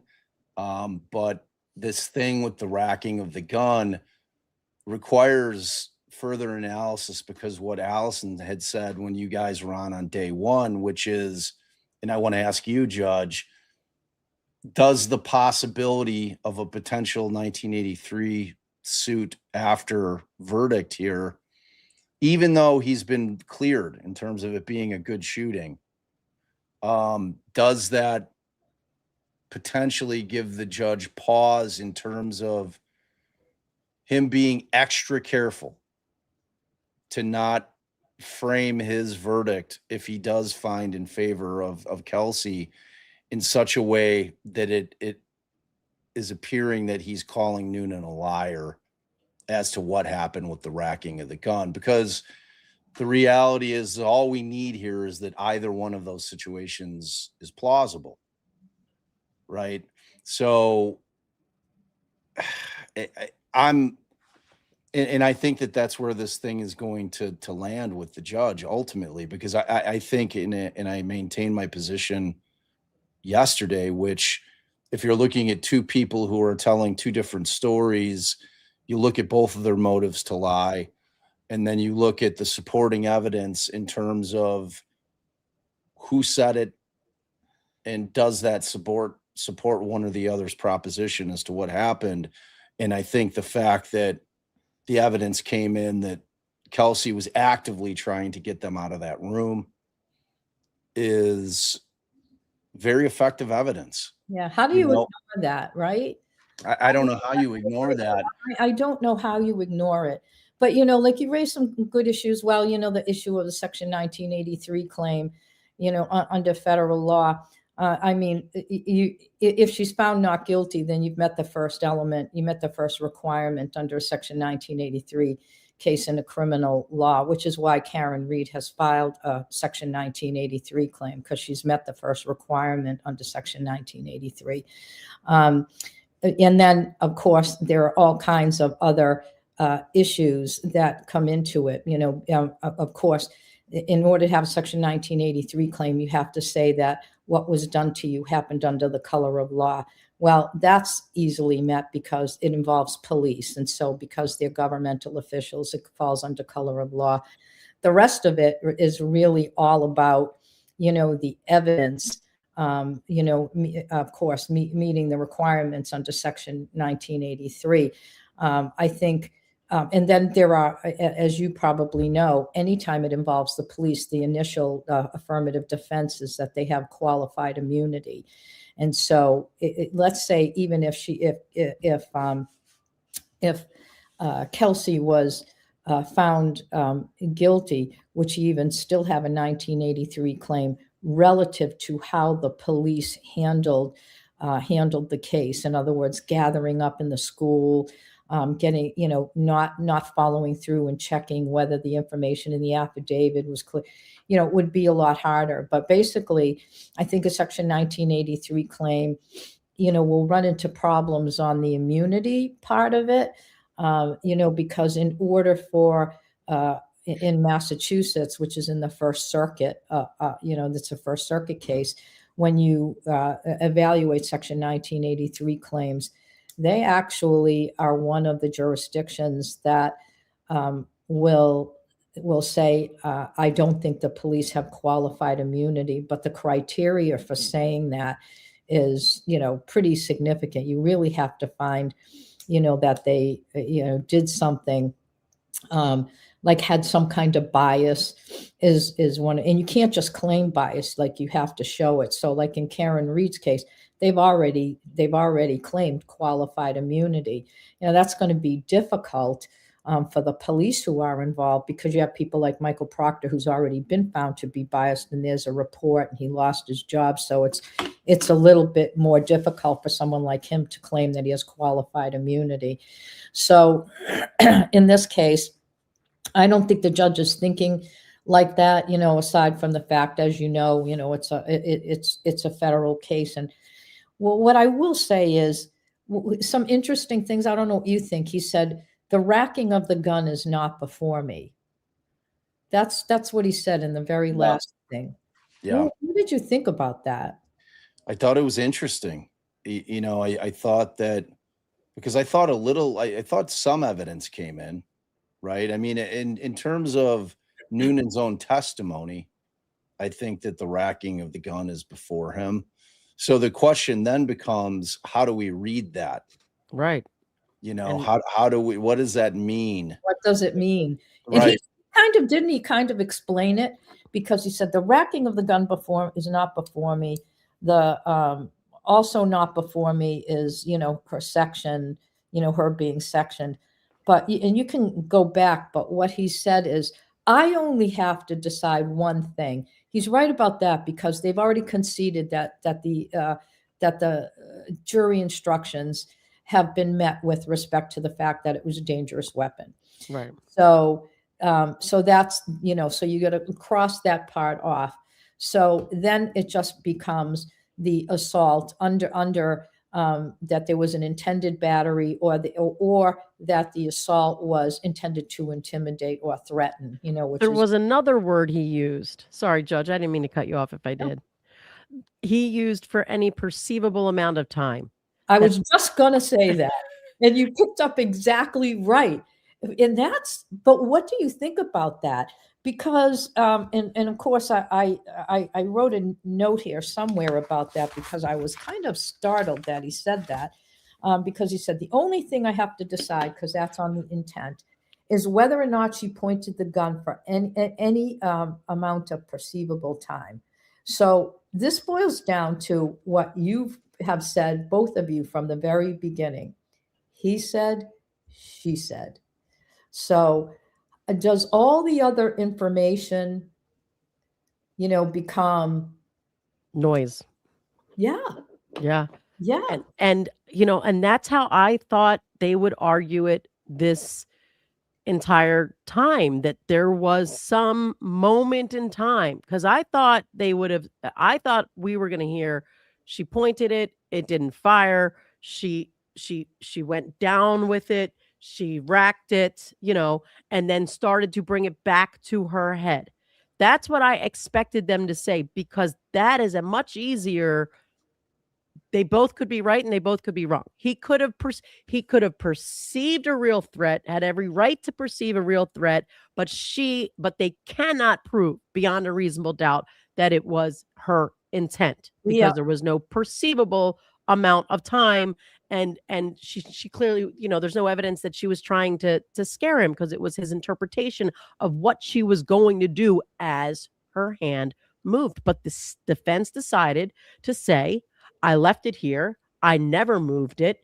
And I guess that my only thought is that must be what happened, which leaves that these cops are covering it up. But it's a harder story to get a judge to bite on. But I found that comment, I guess that's a long-winded way of saying I found that comment to be reassuring. I'm glad you view it that way. And I think, it's hard to know, what he perceives. But what is good about this is that it narrows down what he's thinking. Like, he doesn't care if she racked the gun. He doesn't care if she had stooped down, even though the prosecution is saying she did all that. She took the stance because that's what you do when you're going to shoot someone. That's their position. That's how they're getting to intent. Right. And so maybe that's true. The thing is, he couldn't have been more clear in that statement, right? I only have to decide if she pointed that gun at him for any perceivable time, because if she did, it doesn't matter, under the jury instructions, because it's whether or not Noonan perceived it as a threat. That's, where it boils down to. It doesn't mean that she intended to shoot him, and that it was sort of the beginning of and then something sort of intervened and she didn't shoot him.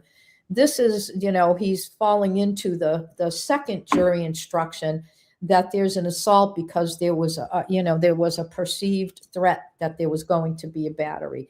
That's what he's deciding. And I mean, I agree with that. How he's going to consider the evidence, I don't know. But I think, we have repeatedly said, are all things being equal here? Is her explanation, just not, doesn't rise to the level of the other, really what the other explanation is. And I mean, that's what I think you've been raising all along, is this a he said, she said. The one thing I will find interesting that Bob said is, how is let's say he finds her not guilty or guilty, how is he going to explain this, Right. in a way that, well, I think I can only tell you that if I was going to find her not guilty, the way I would explain it, because he knows the world is watching, he knows there are cameras there, he knows all of this, is to say, Officer Noonan, I respect, the split second decision making of police. And me, I would be actually citing, what they say in Graham versus Connor and in Barnes. I would be using that language. I recognize that situations like this are rapidly evolving and that police officers have to make split second decisions. And I recognize that the decisions they make don't always have to be right, under the rulings, under the United States Constitution. But that's not the issue here. So I am not here to say that what Officer Noonan did was wrong, because he's not on trial here. And I understand the circumstances that led him to make that decision. And it's easy, what I would have said is, it's easy for us sitting here today, not at risk, to say we would have done something different, as opposed to being in a room where someone has a gun and you have to make a split second decision. That's perfect. how I would premise it. It's perfect. And then I would say, but my decision is whether or not, this meets the element of the second aspect of the jury instruction, regarding whether or not there was a gun pointed at someone that was reasonably perceived as a threat. And I guess the way I would say it, if I was going to say that she was not guilty, is I have two explanations that are reasonably plausible. But when there are two explanations that are reasonably plausible, the verdict has to weigh in favor of the defendant, because the defendant has a Sixth Amendment right. And when there are two equally reasonable and plausible explanations, there has to be that in and of itself, results in reasonable doubt. So I would say, I'm not saying that the other explanation, that the Officer Noonan's explanation wasn't plausible. I'm not saying that Kelsey's explanation wasn't plausible. I'm saying there are two reasonably plausible explanations. And in that respect, that was probably the strongest argument that Bradl had made, in my mind. Telling the judge, hey, you have two reasonably plausible explanations here, and you have to find in favor. But anyway, so as a judge, that's how I would have described it and decided it. And I think that maybe that's where it's going to lay down, and then he just ignores the bullet in the chamber. It's just like keeps coming into my head, but he can't avoid it by just saying, I'm not even getting past, whether or not it left here and pointed at him. Oh, by the way, Tracy said that other creators. Yes, I saw it. Okay, so we can't rewind and about it. Yeah, we're not gonna. We got lucky. We skated by. Right, so we're not even gonna. Yeah. So yeah, we won't show it again. There were certain things displayed in court that caused an issue with. Yeah, you know, YouTube's so. got an issue with weapons. Oh, really? Yeah, they're super With the super guns, you about it. mean? Or- Yeah. Yeah. So, Well, you know, Judge, because it can't, I think the algorithm can't distinguish. right, exactly. You're in terms of how you would rule on it and kind of the wording you use is spot on, and it checks all the boxes. And the one thing that I think if I were on the bench and I were ruling on it, and the one thing that I would add, because both of you have pointed this out, and it's absolutely gospel, that this entire case revolves around one element of this crime that's really at issue, and that's her intent.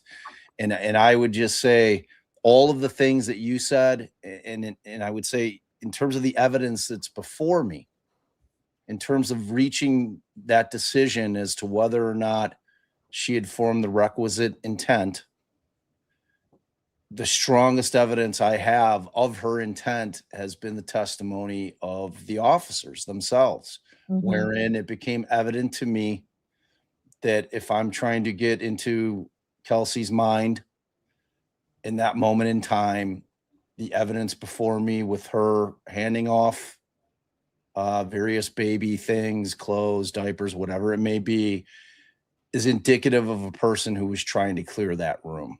You know, because ultimately, for the judge to find her guilty,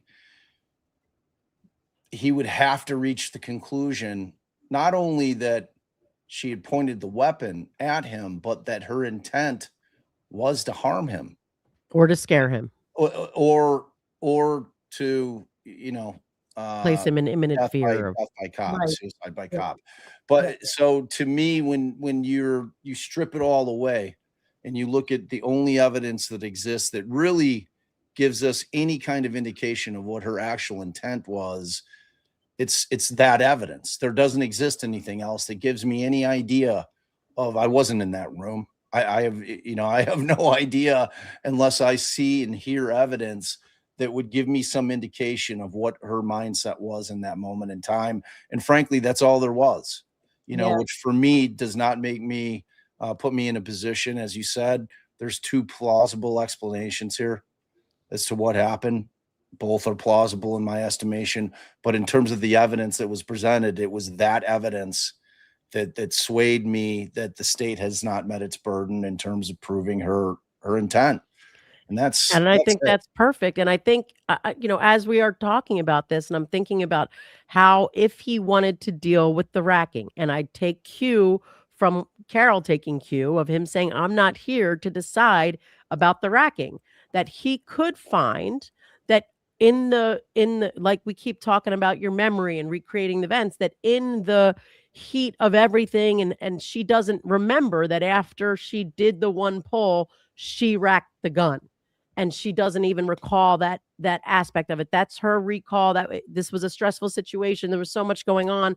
And then that can give him the little rationalization that by me saying not guilty, I am not saying the whole damn police force is corrupt. I am not saying that I'm finding it equally plausible that all of these cops, one of the three cops, Noonan, whichever, racked that gun just for the purposes of making it look like she was about to shoot at him. And I think that is a way to balance that out and say that's not what I'm finding. I'm just finding she may have, in the heat of everything, not even recall that she racked the gun after that. Yeah. And I think, let me get it out before I forget it. I think as to the judge's question initially, as to us trying to glean what he meant, and I'm talking about Judge Karp, by saying that the racking is not an issue for me, I think he's cleared a path for him to not have to address that issue at all when he gives his rationale for his verdict. Like, I don't think he'll touch it with the 10-foot pole.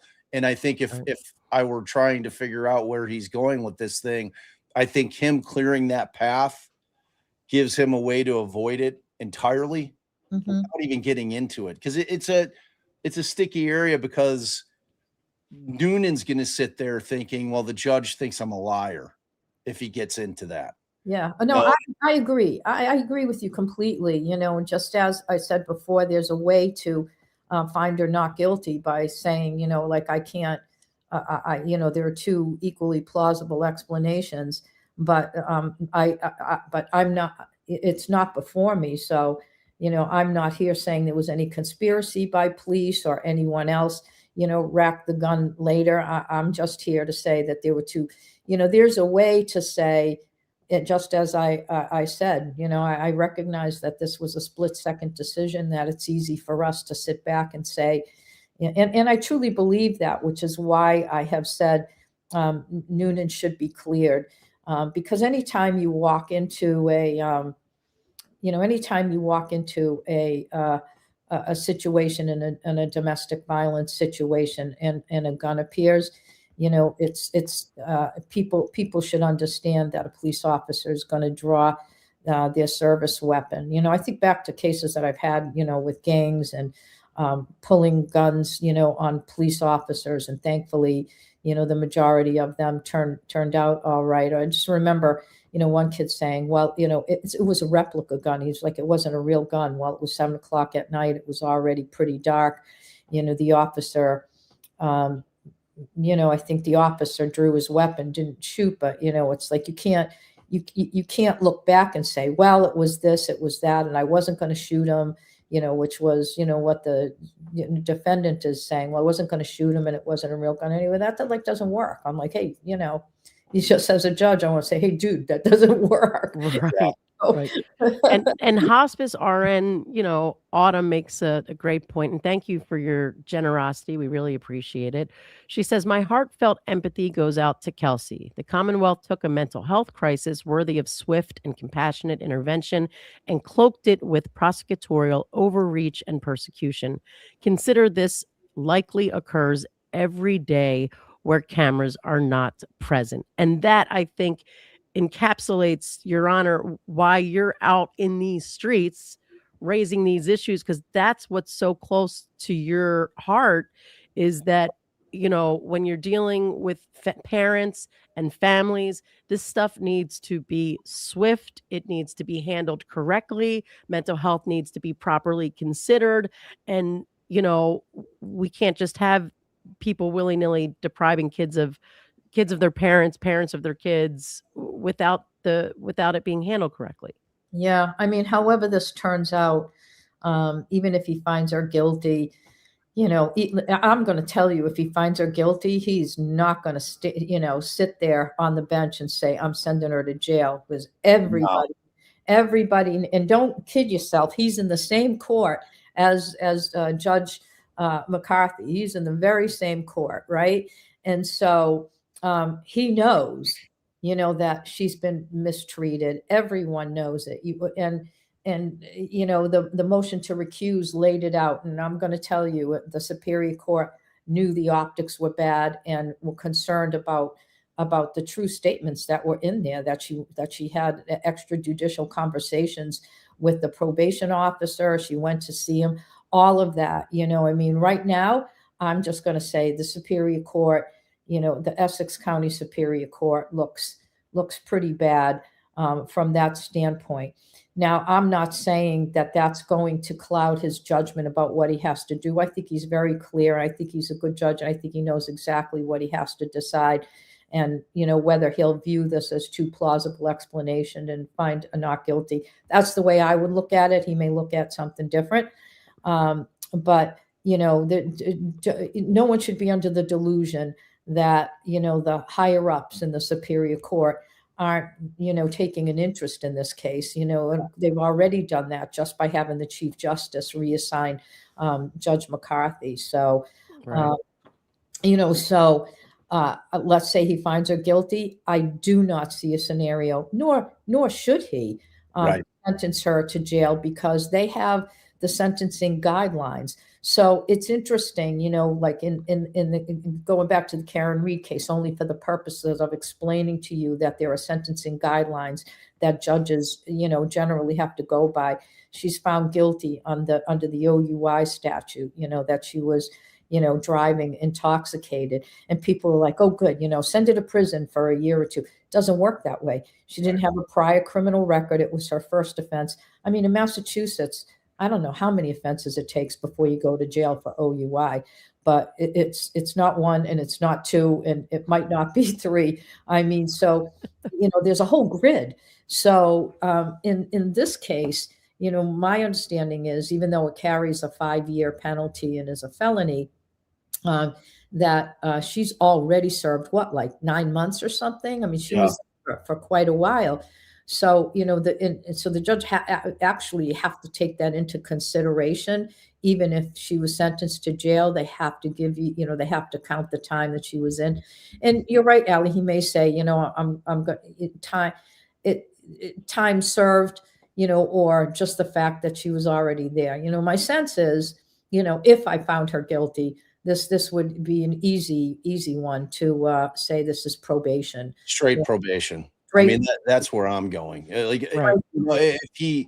If he feels the need, because what you were talking about a little bit, with any kind of back in chambers type pressure that might be going on, he could easily see, I'm going to do, 9 months time served, or calculate whatever time she was in.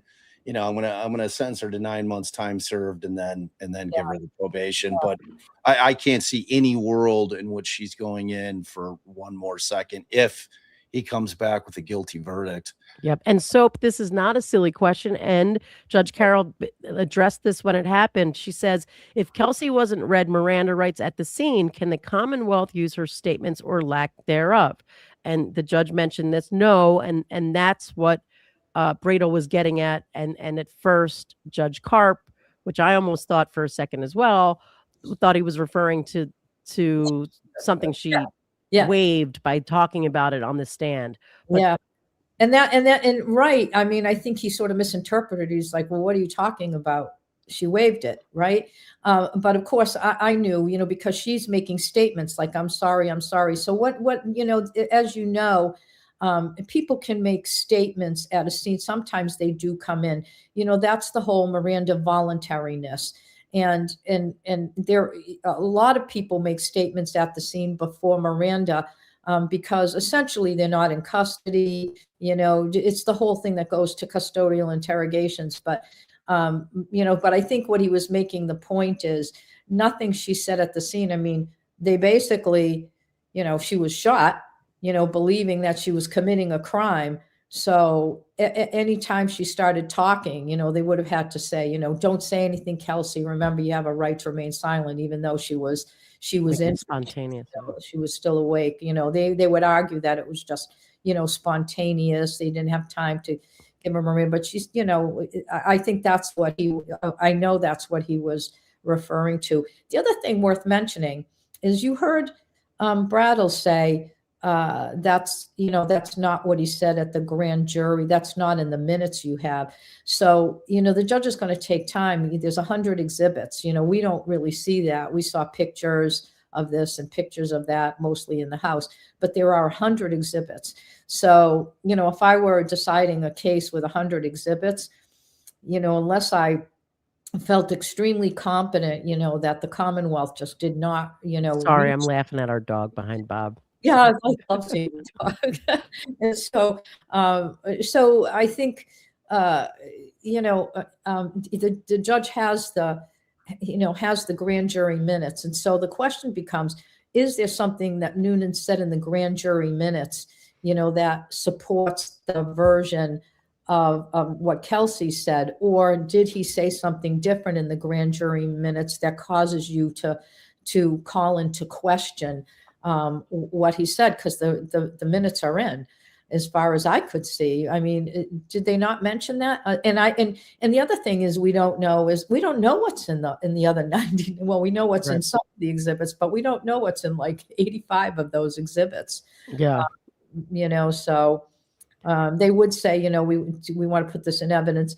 In a jury trial, that's different. They're showing it to the jury and they're saying, can we publish this? Yeah. So, one of the things, and I'm going to hop back into your questions in a second here, that I would have, so I wrote at the top of my notes for the closing, read the room for Bradl, just because we know this judge has made his opinion very clear. Yeah. Don't talk about blaming the cop and how much the reasons the cop had to lie. And that's why I like the way kind of we've talked about it before, and the way Bob kind of presented it, just saying, you know, there are two different people's stories, and both, depending on which way you look at this, might have motive to lie.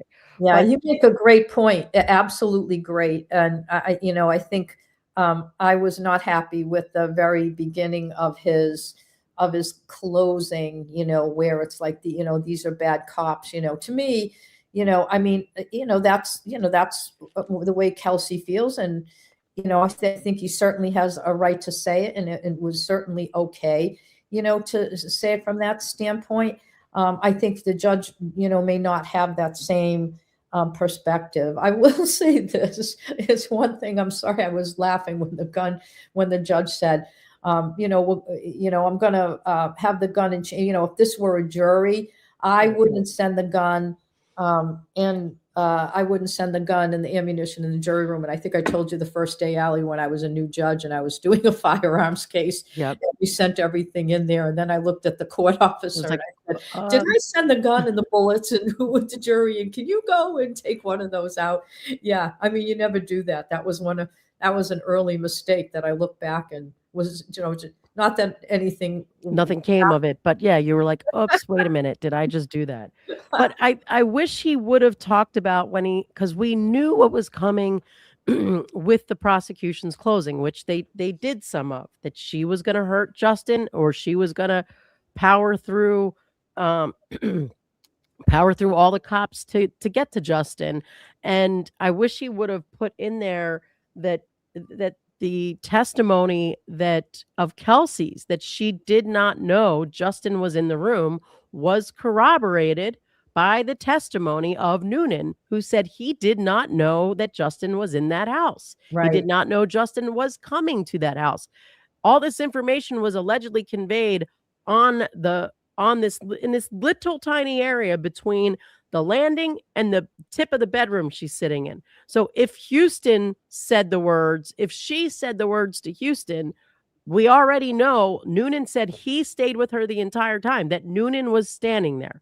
So I wish he would have thrown that in too, but I honestly don't think that it's going to make one bit of difference, because I don't think the judge is considering the possibility, but it also could be a way to say the state's theory has holes. There's doubt to the state's theory because this is the state's theory, and there's some contradicting evidence to that extent. And then I don't know, how did you feel about him talking so much about whether she's a moral person?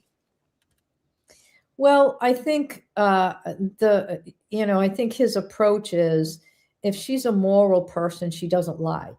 And I think that's the connection that he was making, because what was the prosecution arguing? She not only lied about this, she lied about that. And oh, by the way, she lied about this. So I think, him saying, she's a moral person, she cares about people. She's delivered restraining orders. She has a sense of morality. Does it come into play when you're deciding, did she point the gun or did she not point the gun? I think what he's saying is, she has such a high level of moral standing and moral beliefs that she would never shoot someone who is a father, who is a friend. And so I think that's how he led into it. I would have kept that tied more to intent and things that led to intent, because on the flip side, you have the moral, the way the judge is likely to see Noonan as a moral cop who cares about people, who showed empathy towards Kelsey. So I don't know, but I see your point. I just wish he would have tied it a little more to just keeping it with intent. All those things speak to intent. Maybe it was more, of a jury, and when you're doing a jury kind of closing, everybody, you're looking at a moral person, but that's the way he wanted the judge to see Kelsey. So It was okay. I think, like you say, you really want to, you really want to jump right into the connection. I do think he made the connection. I just don't know if he made it right after. Right away. Right. And then Bridget makes a great point, and I wish we had Runkle here with us. Do cops, and I think we've got some cops in the chat, do cops rack a gun to eject around equals make it safe? Meaning, between all the cops that handled but that would have ejected the Right. There wouldn't have been like typically, the cops are going to clear the weapon. right. That they're going to get the round out of the chamber. And the fact that 2 cops handled the weapon and neither of them cleared the round is strange to me. Mhm. Yeah. But I thought maybe You that could was going to you could take it explain. for whatever it is. Is it a situation where it was more important that the round remain in the chamber? I mean, you could make the argument. And look, I'm getting pushback on X from the guilters out there that, like the Karen Reed haters that just like always glom onto the opposite side. So they're all, they're calling me an idiot. All the things that they do on Twitter, it's a cesspool over there. But the reality is that Bradl didn't get into it. I don't know if it would have been beyond the scope anyway, in terms of when he has Noonan on the stand about the possibility, because again, you're in front of a judge. Right. And this judge in particular, I think has made it clear that he's not playing the game with, kind of the insinuations about either of the parties that were involved in this thing. He has no interest. It's not going to sway him. He doesn't care. Right. So by Bradl electing not to get into the conversation or the questioning with Noonan about whether or not he had the ability, because he had his hand, you could have racked the gun, right? Like he didn't right. do that on Right. Cross, Noonan. And I think that And you're right, he shouldn't have. he shouldn't have. Right. And I think that was because Bradl at that point doesn't know necessarily that the Commonwealth's going to argue that at closing, that she was the only one who could have possibly have racked the round. It's Right. just, it's a dishonest argument because it's not factual. But he could have argued it in closing. I mean, you don't ask the question of the witness because you don't want to hear him say But outrageous. again, Of course not. But you argue it in closing. but you don't know at that point because Bradl opened.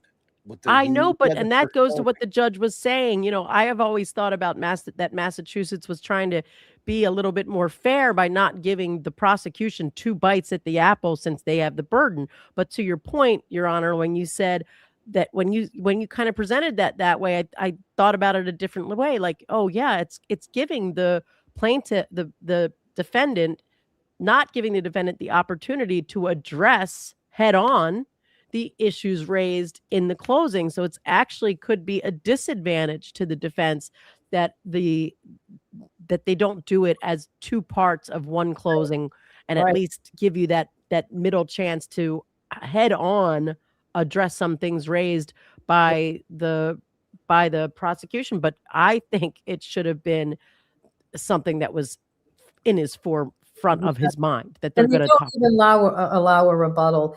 Yeah, I mean, I think in the Twitter or X world, people are going to say what they're going to say. I've never ever been involved in anything related to this like Karen Reed orbit. I'm still struggling to understand why it's still out there. So Same. Same. I mean, the conversations I have with Allie are like, oh my God, like I mean, she was found not guilty as to the charges that mattered. And for me, that was a wrap on it, And why are they conflating, these 2 I don't know. the decisions and their beliefs, with on 2 cases. They're completely different. They're completely different, cases and completely different charges. So I'm completely different prosecutors, judges. I mean, I don't have time to follow all that stuff anyway, but I really just don't get it. I saw a little of it, last night, because, I just happened to see that, Attorney Bradl had responded to someone, and I just try to answer people's questions on Twitter to sort of educate them, when people ask questions. And and and the other thing is, I never took a position on Karen Reed being guilty or not guilty. I've never said either way. What I said afterwards was, because I did post-trial analysis on Boston 25, who I've done a lot of consulting with on different issues. And I did some post-trial analysis, and they asked me about the closing, and I talked about why I viewed. I said I thought both closings were excellent, but why I thought Alan Jackson's closing, made the case for reasonable doubt. Well, I mean, it's just. I was just, incredibly surprised at the response. Lots of people. I mean, lots of, they were just. I just have never seen anything blow up like that. Yeah. And now we're in Norfolk County. No, we're out of Norfolk County, Lawrence Street, Essex. I have my own, not related to this case, but I just have issues with Northern Essex. I mean, first of all, Essex County was the county that where Harmony Montgomery was given to her father and then beaten to death, months later after he abused her month after month after month. Yep. And of course, I it's not only I criticized DCF and the lawyers and the child welfare system. That was all in my book, so I clearly have an issue with Essex. And now, another issue comes up with Essex on a child welfare case where they're about to send a little girl who was born here to a mother who was born here to her father in Guatemala, who has multiple warrants outstanding for drugs and all of this stuff. And I intervened only. They have a lawyer. They went to federal court to try to stop the little girl from going to Guatemala. It was days away, and the juvenile court judge said, nope, she's going to be reunified with her father, because they're all about, reunifying kids, even if they're going to die, which is not necessarily the case there. But and so I had my concerns, because where's the case from? It's in Essex once again, and so I was public about this, and they were okay with it.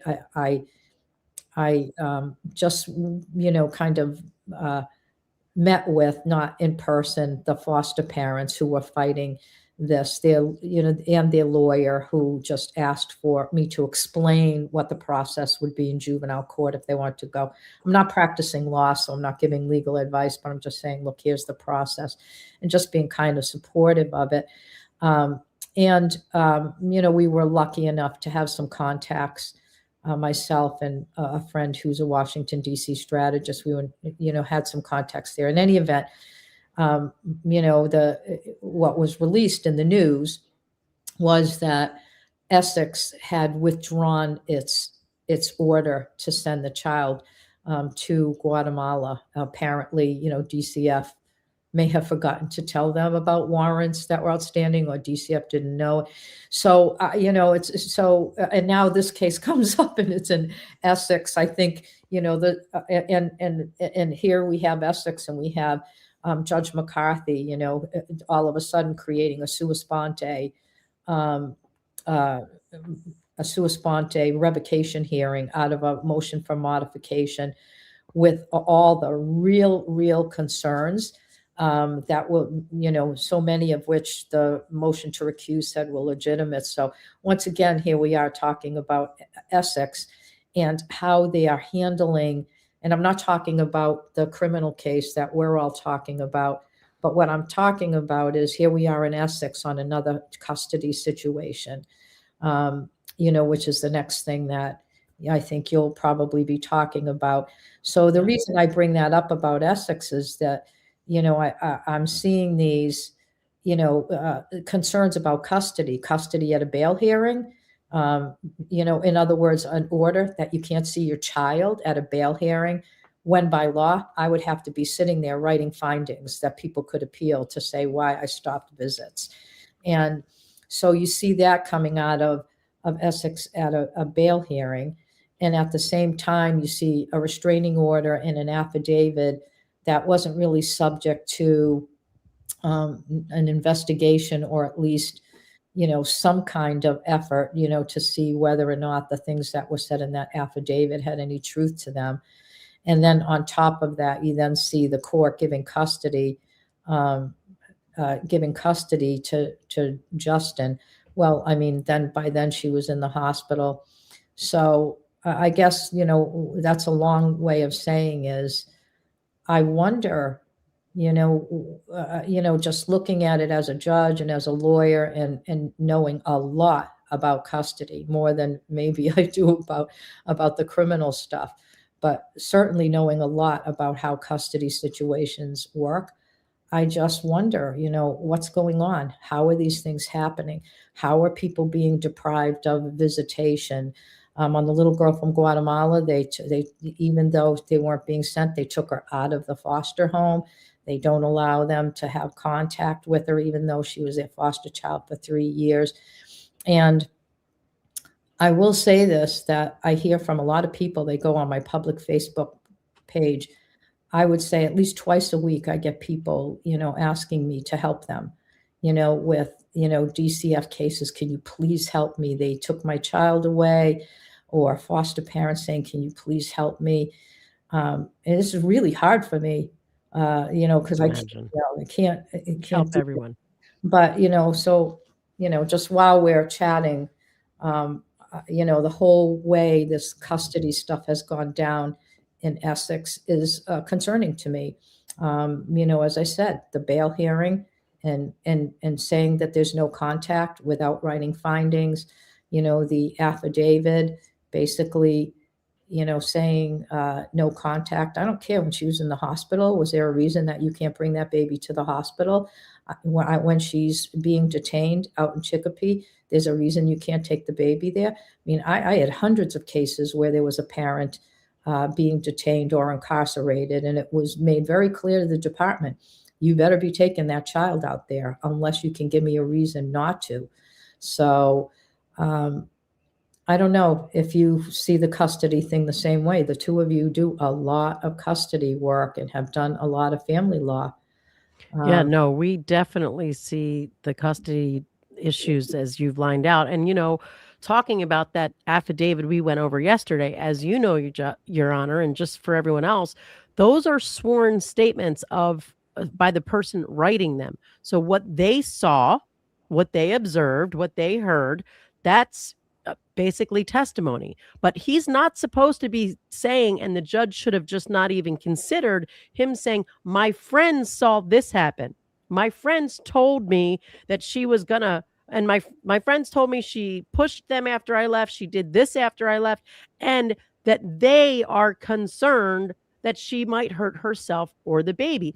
That, if it came to you, those unsworn statements, basically hearsay, should have been excised as far as not even considered in that affidavit, in the petition. Is that accurate?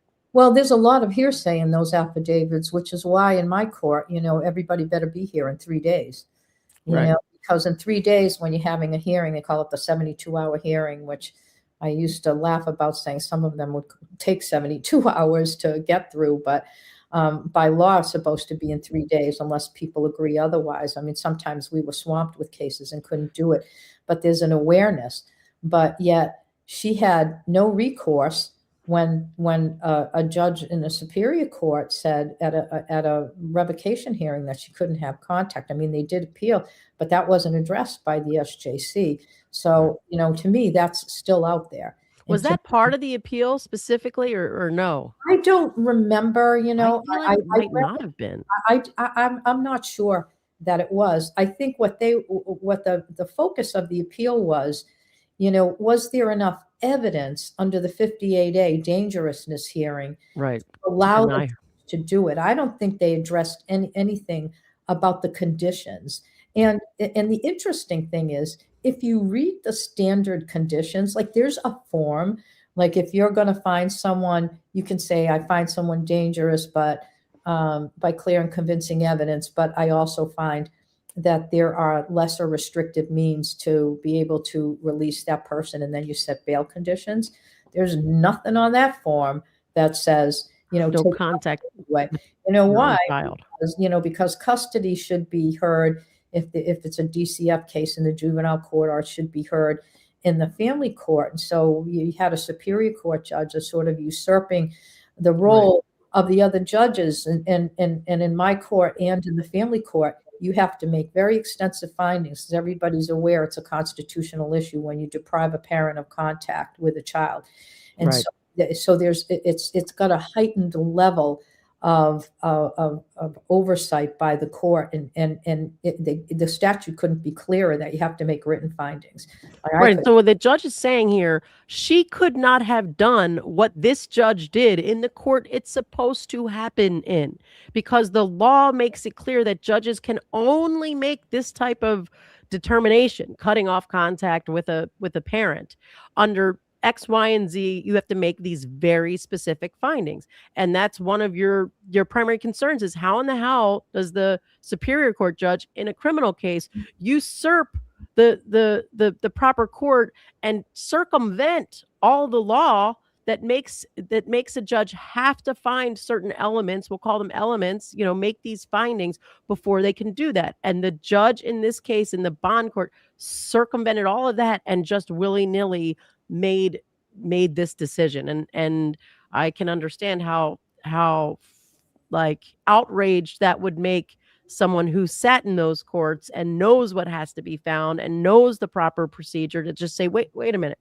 So everything we do over here, that doesn't matter. Those rules don't apply. That judge doesn't have to go by the rules, but the constitutional issues surrounding depriving someone of contact with a child are still existing, whether it's a bail hearing or not. And you explained it extremely well. And they argued that either in the motion to recuse or in the temporary custody motion that's coming up on April 2nd, that the bail hearing just basically usurped the family court process, where findings would have to. It's one thing to say no contact on an emergency ex parte, affidavit. I had sort of that 72-hour time frame window, so I wasn't going to really worry about it if the child wasn't seen for 3 days, even though it's difficult. But sometimes then when the hearing comes in and you're listening to the hearing and you're like, hey, maybe the department wasn't really right about this. This doesn't seem right. And so oftentimes, the whole issue, even when I was going to take custody, lots of times lawyers would ask for third-party custodian, grandparent, and I'm like, okay, bring grandparent in, put grandma on the witness stand. Grandmother, can you take the child? Do you have space? Not that space was such a big issue. Have you had the child? Does the child know you? How often do you have the child? Just asking tons of questions. The lawyers would ask questions. I would ask questions. And then I would say, you know what? I'm going to give custody not to DCF. I'm giving custody to the grandparents. That's a conditional custody order. And here's what the grandparents need to do. They need to comply with DCF visits. They need to comply with my investigator.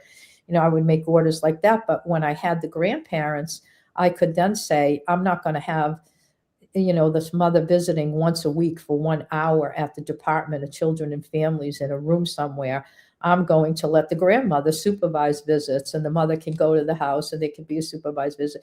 I mean, there's so many things that could have happened. And in this case, and the reason I'm upset about it is you have a mom that's not even been able to hold her baby or see her baby, even while she's in an incarcerated session. It just raises so many issues for me, aside from, what I think is an unconstitutional denial.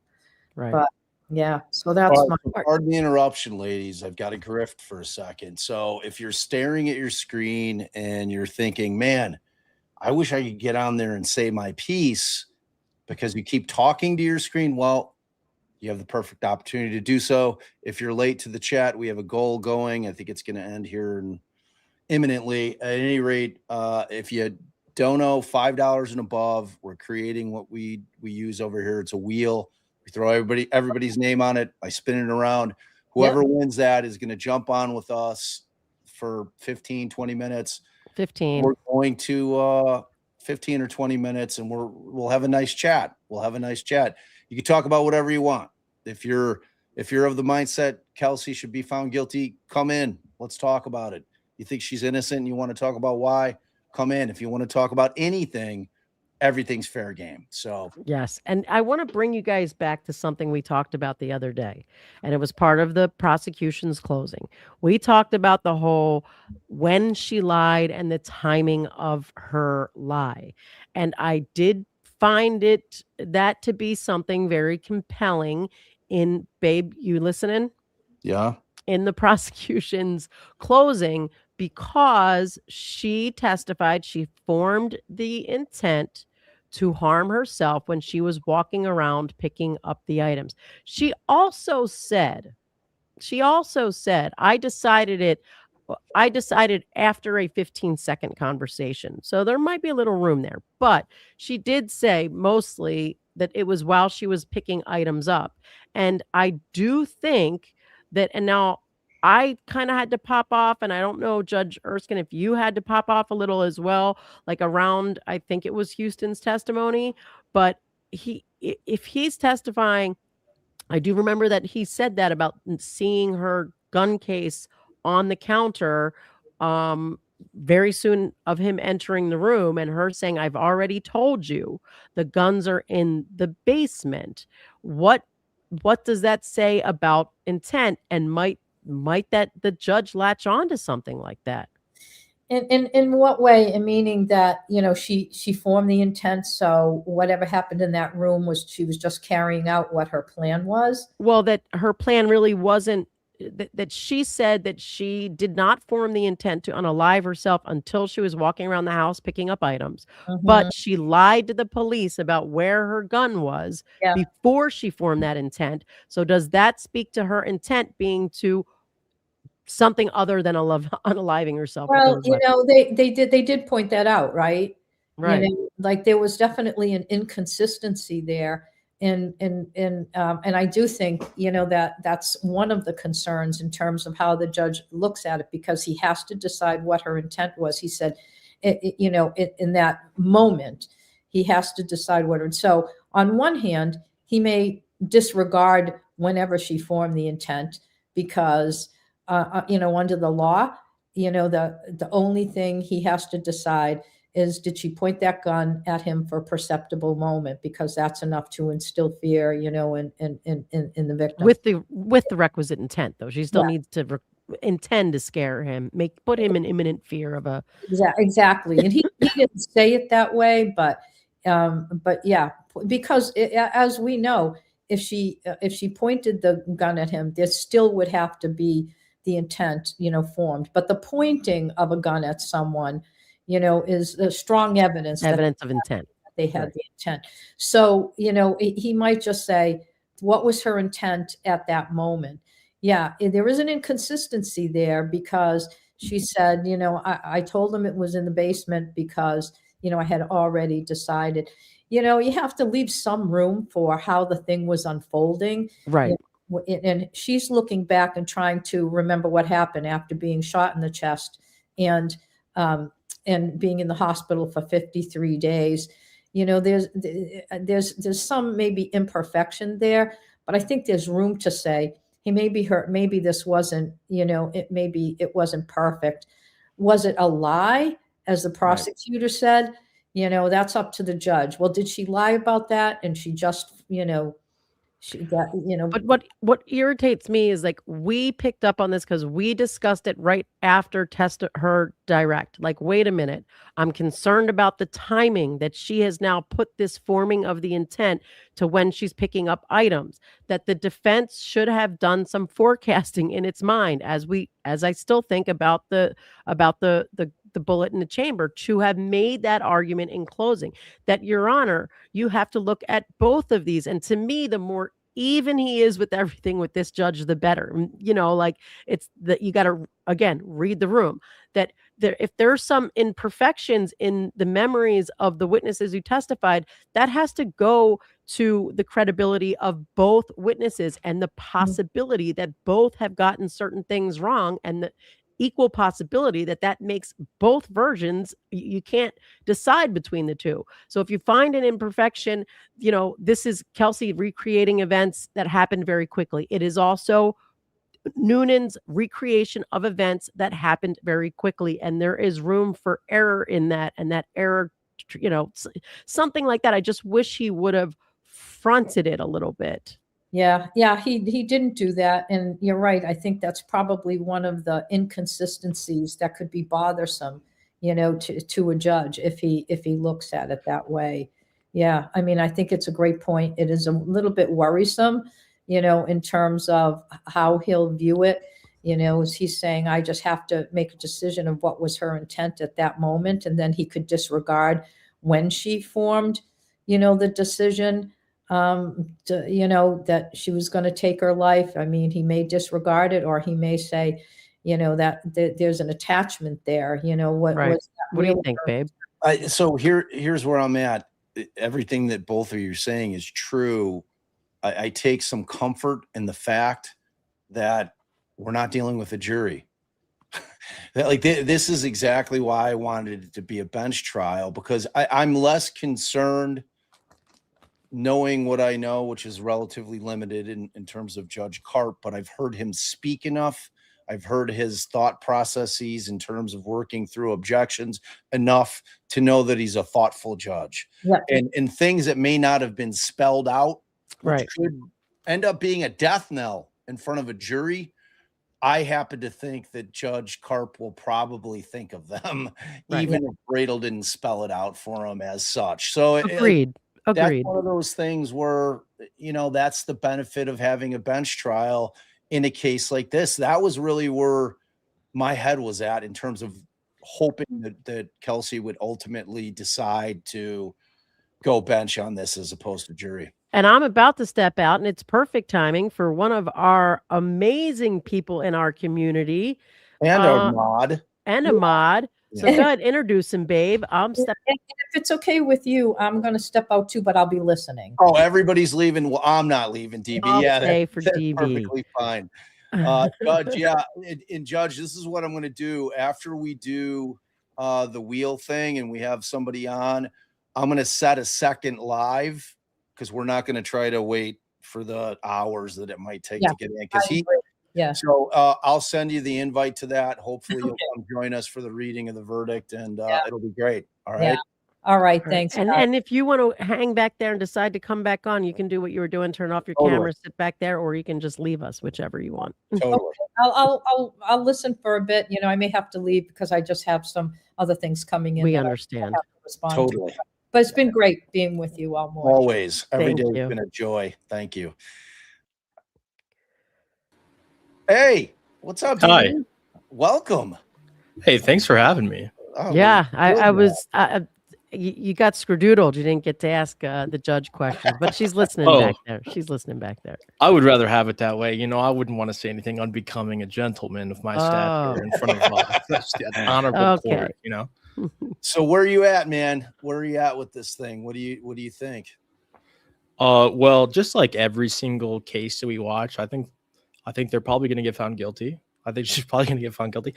Hate to say it, I do think this is one of the cases where maybe I could see that it would not happen, but I just think the system is so out of whack for this situation.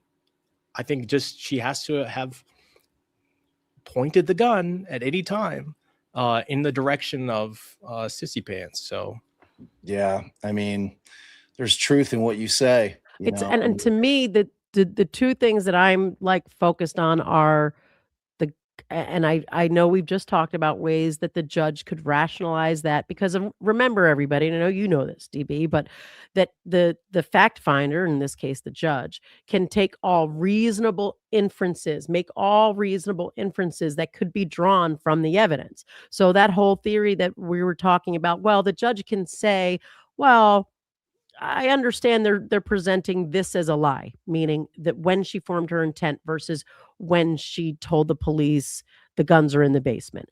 But, she also did mention that 15-second thing, and everything happens quick. And, and same thing with the the round in the chamber, that maybe, you know, like that when she's recreating the events in her mind, everything happened fast. She was under obviously extreme stress, that maybe, you know, maybe she's just misremembering. But I think those two things combined, if she gets found guilty, it's on those two things, that she told the police that the guns were in the basement before she testified that she formed the intent to unalive herself, and or B, how the hell did that round get in the chamber? And I'm not willing to go and say that there was enough evidence that it's reasonably possible that one of these three cops stuck around in the chamber just to set her up when the round in the chamber isn't necessary to alleviate any wrongdoing under the circumstances.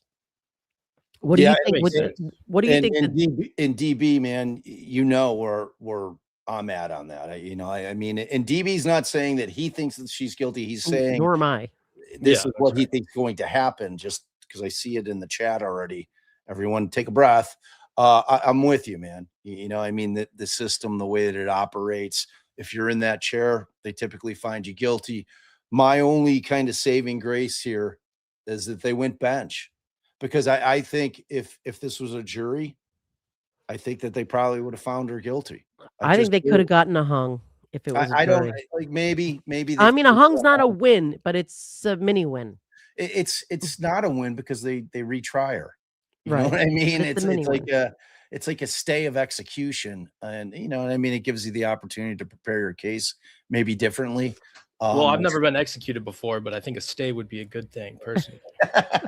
Yeah, I mean, it's And better I than still am holding out hope that this judge, with some of the comments, trying to read some of the comments, could find that that I think they're he's coming back not guilty. I do. I really do. I think that, and I've said it 50 times, the strongest evidence that exists in this case to the only thing that matters, which is Kelsey's intent, is the fact that she was trying to get those people out of the room. It's like, what other reason would there be for her to be consistently doing that? And it's not only that she was trying to get them out of the room, she initially told them that the firearms are down in the basement. So whenever that intent formed where she's like, my shit's over, like my whole life is But that's ruined. the problem, babe. That they say that they asked her that question within the moment of walking in, and she says she didn't form the intent to unalive herself until she's picking items up around the house, which is after the talking, the putting the baby down, the picking the baby back up and feeding them, and after the calling the mom. Yeah, So that is an issue.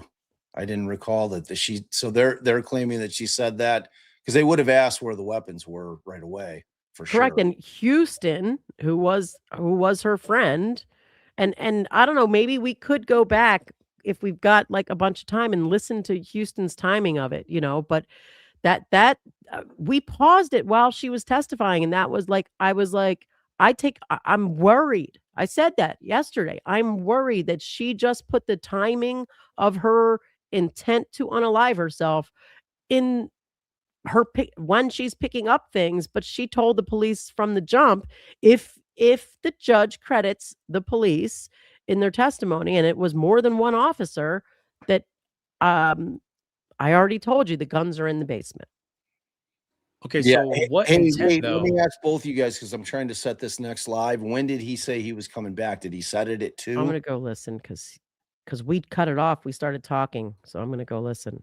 Well, Well, I'll wait to see what chat says because they're usually right. yes, they Yeah. are. Yes, they are. But go ahead, DB. What were you gonna say? Well, I'm a little confused by that because so if she's informing intent to do self-harm, what criminal intent has she formed to assault at that point?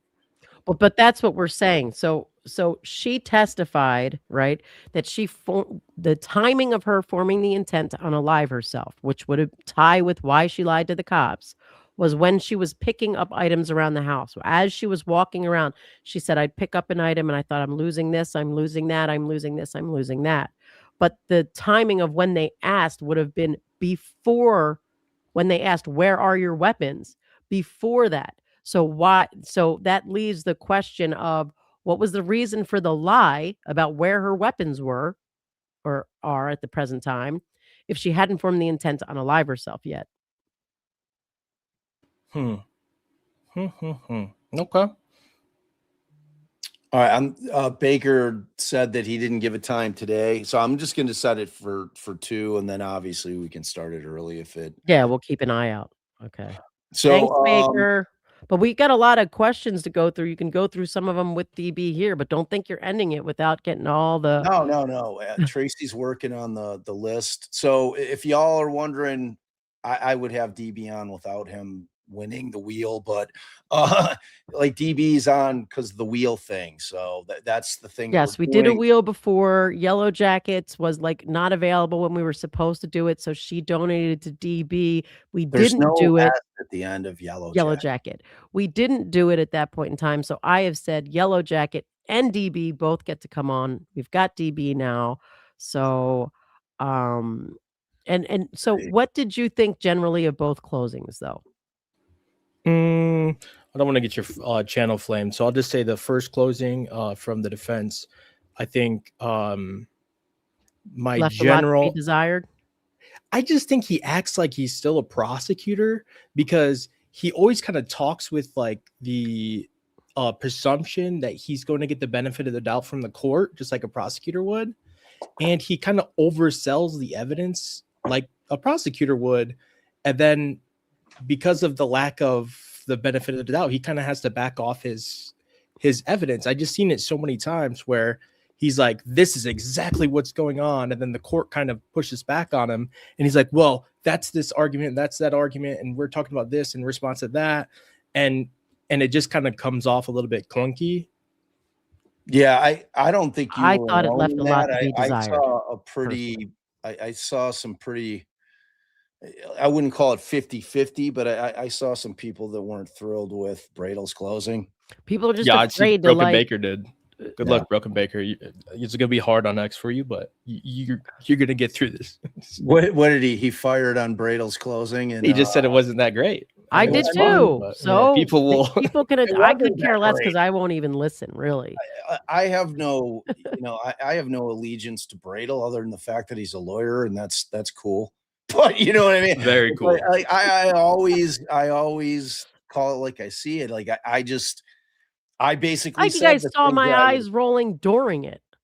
Yeah, I love his trench coat collection. I didn't cool. love the morality plea thing, man. Like I didn't think it had anything to do with it. And frankly, and I wrote it in chat, kind of laying on like she's a moral person when it comes to specifically, things that took place in that room. It didn't have jack shit to do with it because she had said, Kelsey testified herself, she didn't pull the trigger because she's moral and she would never want to hurt a fellow officer and he's a family man, all that shit. She said on her direct testimony unequivocally, she's like, look, I'm a trained cop. I know that as soon as a gun is introduced to any scene that law enforcement's involved in, it is perceived as a threat immediately. Absolutely. So like that's what he should have been arguing. Not that this was moral, but that proves her point that she would have known, and she does know that if she introduced that weapon, there's a very high likelihood she's going to get shot. Right. By And him, they as needed to by herself. her And they wanting needed on- to play it up. But I think, like you said, Bob, the judge can read between the lines, and she did testify. Like, I would never put a fellow officer in that position to have to harm me. But they could have focused on that a little bit more about, she knows what it's like for, that's such a hard thing for police if they have to pull the weapon on someone, especially if she said it, she conveyed it the best. I just think her lawyer didn't introduce it as best as he could, but I don't think that that's like end of the day, kind of thing. Okay, so on that though, do you think her apologizing to him in the moment is evidence that she was trying to do it via cop? No, I don't think she apologized to him. I think she's apologizing to the world, to her family, to her child. That's how I take it, as sorry, I want to die. Like, sorry that I just killed myself, tried to kill myself. Not, Right. I don't take that to mean, could it be taken that way? Could the judge take it that way? Sure, it could. But I think that statement alone, I can't imagine a million years swaying the judge one way or the other to say, I think that weighs in favor of the state proving their burden of doubt, because that to me says she was apologizing to him. That I would be shocked if a judge would take something as benign as that and say that that means she was apologizing to him, or that I very likely interpret that to mean she was apologizing to him, because it's different than when you get out of a car accident and someone says, "Oh my gosh, I'm so sorry," because that in that situation, it does mean that. This is it was too big of a thing. It could have been an apology for the situation, apology to her family, apology for him having to see that, and for him having to shoot her because of her conduct. To me, the judge that, and if that's what a lot of people are laying their hats on, I think that's wah, wah, no way. Personally, I agree. Yeah. Hey, So Baker, I sent you an invite if you want to jump on with us. I think this is a really good comment. I think Kelsey wanted Justin to be a father and not be a bee to her about everything. She wanted them to start a life and do park walks, but it would devolve into a gut-wrenching breaking point. Dude, I could not imagine like the baby is crying and you have a dude that is the father saying he doesn't have gas money. Dude. but we know that was all a lie. He was waiting back there. He was like plotting his way to get Make a better lie, dude. Right. That lie. Anything else. It's the worst lie of all. I mean, the guy's a firefighter. For But God's sakes, like, there must be some truth to it, or she would, like he must be walking around broke as a joke, or else that lie would have seemed preposterous. The fact that that's the lie that comes to mind does say that he's broke as a joke. That's I think for sure. Bro, go siphon some gas from the parking lot of Walmart. I mean, we've all siphoned gas. I mean, times are tough. When I was 18, man, bro, and that You was really back did? when, like, gas was like a nickel. Wait, you really did siphon gas? I thought you were kidding. No, Oh, I'm kidding. It's called a bit. Actually, I think there was a time that I can't imagine you I think there were actually drinking, two- because you have to suck initially, and I can't imagine you letting I think fumes that even- was my impetus. Yeah. Or my I'm like, I'm come sorry, on, my dude. impediment. Yes, the impediment. Yeah, like I really want to siphon this gas. I'll put it in there and I'll tap on it and hope it works, but I'm not gonna suck. Yeah, I mean, yeah, like a mouthful of gas sounds pretty foul. I'm not gonna lie. That's like not my shit. But for your baby? But for his baby, he would. But for my baby, I would. What's up, Baker? Well, apparently you are not allowed to say that you are underwhelmed. That's I said it. I'm underwhelmed. Yeah, I mean, the guy with the hips. Go- if you come at can't- me. if Come you at can't me. be honest on your show or Twitter, then what's the fucking point? You know what I Right. mean? It's like I don't play the game. It's like I'm never trying to appease people. That's not my shit. And no, so no, and again, we are here to kind of interpret for people who are going around vacuuming and listening with half an ear. And I've had this when he's in court with Aiden, and when he's in court here, he seems to be, hey, let's buddy it. Let's we'll figure it out. Let's it'll be fine. Sometimes I would like that he just pounds the table a little bit. Yeah. But yeah. Well, I think that go- goes to DB's point. Like, he's still got that prosecutor blood like flowing through his veins, man. I mean, yeah, well, we're all friends here. I'm on the same team, even though I get paid way more than you do now because I was smarter and get out of it. Right. But can we talk about? I've been forced to kindergarten and watch those horrible plays that you have at Christmas. I think that Gubitose would have been thrown out on the list. His closing arguments was probably some of the worst I've ever seen. I think Sarah Boone did better than he did. You mean the was pretty- prosecutors? Yeah, it was pretty bad. And I mean, the whole thing with the demonstrative with the gun in front of on a bench trial is ridiculous. Right. That's like literally the shit you do in front of juries for effect. That had zero impact on the judge at all. And Right. it was- He made some good points in my opinion, but I was underwhelmed by his closing as well. It Well, was I more, do she think lied.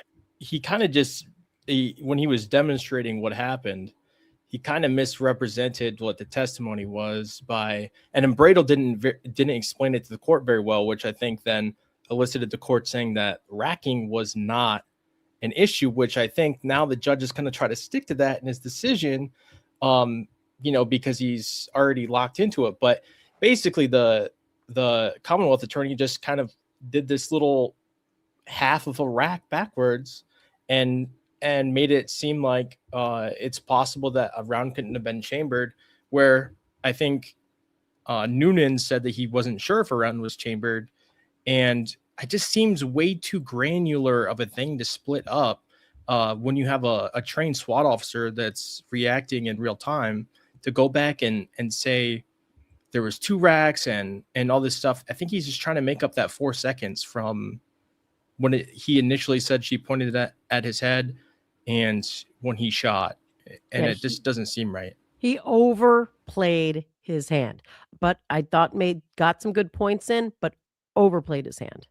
But, well, I but mean, again, the whole bringing up the concept that I'll be right back. only Kelsey could have chambered the round when, by his own admission, 2 other cops laid hands on it, just is not a truthful statement, period. I mean, it's just not truthful. There was an intervening thing that happened twice, and that's 2 other people, one with a vested interest in this thing looking a certain way, had their hands on that weapon. I'm not implying or asserting that he did it. I'm just saying, for the purposes of reasonable doubt, you can't act as if that's not a possibility in the world, because it is factually. You know what I'm saying? And again, I think the big problem I had with his closing was he made these very, oh, she lied. You didn't ask any questions that you could have impeached these lies with. And there was 1 bullet out of the chamber, 1 bullet in the chamber. Where do you know that from? Noonan, who cleared the weapon. Noonan, who will lose his pension. Noonan, who will lose his job if the magazine was full. Right. And I don't know much about pew-pews. I was trained a little bit when I was in the military. We're not allowed to have them here. But I know I can take a magazine and I can do this. Then I had 1 in the chamber. Right. Because I cleared the weapon and put the bullet in the box. Right. Just have to do this. Then I can tell the judge whatever I want. And I might be I don't know. But I could have made I don't believe Noonan. Not 1 second. Because as we called it over on us, Nanya entered the chat. Because she ducked behind the door where you can't duck behind, because he kept his eyes on her the entire time, and she disappeared in the corner where she couldn't get in. He opened up a big box. He opened up a gun safe. But remember the gun safe they put it into, or the gun box they put the gun into after? She must have had it in that one, opened that one as well, took it out, stood up, pointed it at him. With him keeping his eyes on her constantly. But just didn't see that part of it. After she did her hero lunge, she must do a lot of burpees from going from the floor and up in a second. Yeah, I mean, here's where I sit with that shit, man. It's like, look, like I said, and like Kelsey said, and I think anybody that knows anything about law enforcement, you introduce a gun to a party, shit gets real quick. And I'm not necessarily even like, I'm not going to sit here and judge, because I've never been in the situation, in terms of in that split second moment when you're coming in and whatever he'd been told, whether it's bullshit or not, he heard what he heard. And I'm talking about Noonan, about what Kelsey's state of mind might be, and we all know it's all bullshit, but he doesn't at the time. And he may have been thinking certain things about her based on their relationship on the force. I don't know. I don't know any of those things. And it didn't come in a trial. But in that moment in time, shit gets real quick. And if a cop thinks that as soon as that gun's introduced, he is on high alert. And as soon as that gun even gets moved in any way, he's probably firing the shots, is what I'm thinking. And Absolutely. the strange part of this thing, because it's like the judge says, 2 things can be true here. Kelsey could have had just sole intent to wanting to unalive herself, and he could have just been on way too high alert, and there was a gun in the scene, and he just pulled the trigger, like, because that's what he's trained to do. You know what I mean? So both those things can be true. There's no part of me that thinks that he was like, he wanted to kill Kelsey, right? I mean, No. like there's something that happens there in that split second where he's doing what he's trained to do, and he realizes pretty quickly, like probably when he starts to digest the fact that he heard a click, you know what I'm saying? Like as soon as that happens, he's like, all right, well, I don't know what she's going to do at this point.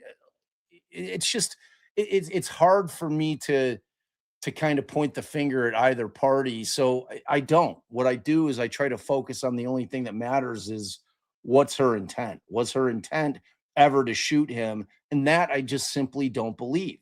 There's no reason for that to have happened. He wasn't the guy who went and got the OP. He's not the guy who was the cause of all this. And I think she would have realized that because she served them before.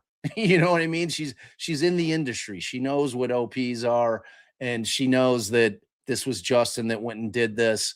And Allie was talking about last night that she was anticipating the Commonwealth was going to make the argument that Kelsey was trying to get to Justin, that she was simply trying to get him out of the way in order to get to Justin.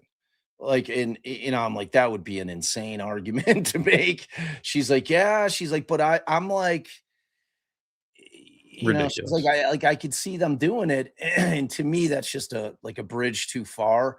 But ultimately, at the end of the day, for me, this thing really does fall into that thing where the only evidence that I heard that goes towards intent at all is the fact that she was trying to get them out of the room. To me, that's powerful evidence to substantiate what she was saying, what her intent was, which was to end her own life. And the most fucked up thing about this whole case is that her getting shot in retrospect saved her life. Yeah. Because if her intent was to kill herself and she would have successfully racked that gun and put it up, because we know if her version is true, she tried. Okay, so here's the issue with that, though. So number one, this is why I think there's clear evidence of post-situation realizations from the police. If she would have clicked, if the firearm would have clicked, that means it was cocked, but it didn't have a round in the chamber. So he has to make up this reason why he didn't shoot her right then. And he says, well, because there wasn't a round in the chamber, thus it's not threatening. So he kind of like retcons this whole idea that she then cycled the weapon to get around in the chamber, then becoming a threat to him again. Yeah, I mean, like that part of it, but you have but can I timing of it? Like we're talking split second, man. You know what I'm saying? No, we're talking. That's the problem with his testimony.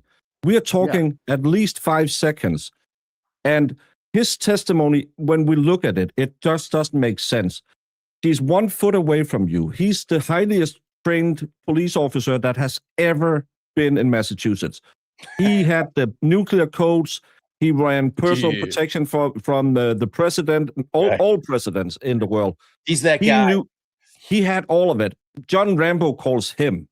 Right. And she has, and I'm lucky enough now. I have all your wrong numbers.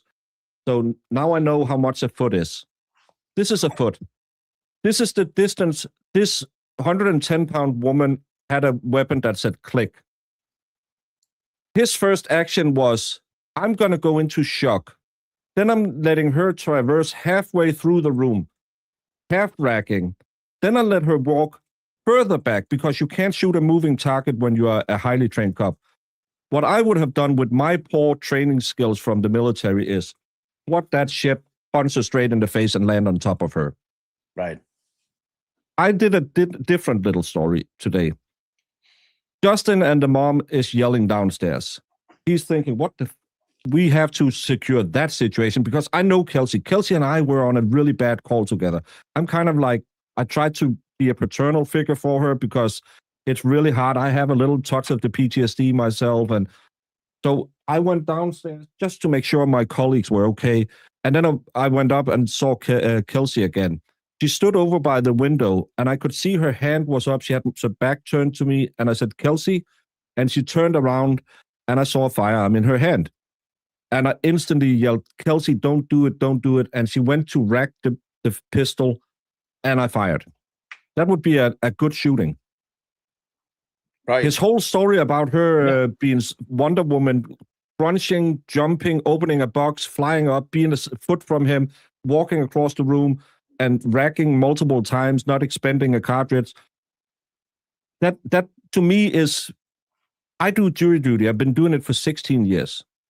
One of the things you notice, or we kind of put emphasis on, if you have multiple witnesses telling kind of the same story but say the same words, they feel like they have planned this. And there was something Daly said and Noonan said that was exactly the same, even though they had the body two different places.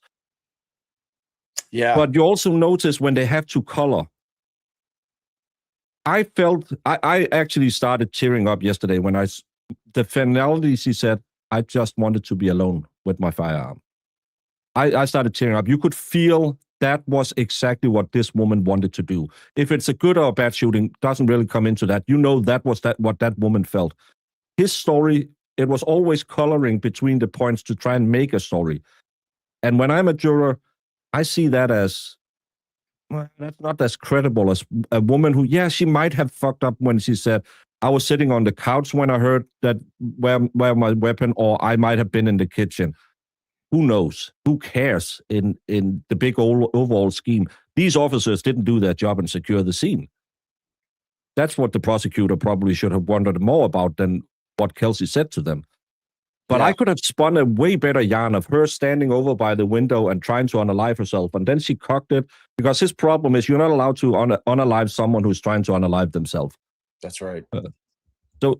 So my story would have fit better into that narrative. I divert my attention for 5 seconds. She goes over, grabs a firearm, goes back, and I hear the click. And then I say, "Kelsey, don't do it." And she turns around, points it at me while she's racking, and I shoot. That story would have sold better for me in court. Yeah. I mean, it easily could have happened. You know what I mean? It's at this point, because I've been talking a lot, Baker, on our stream.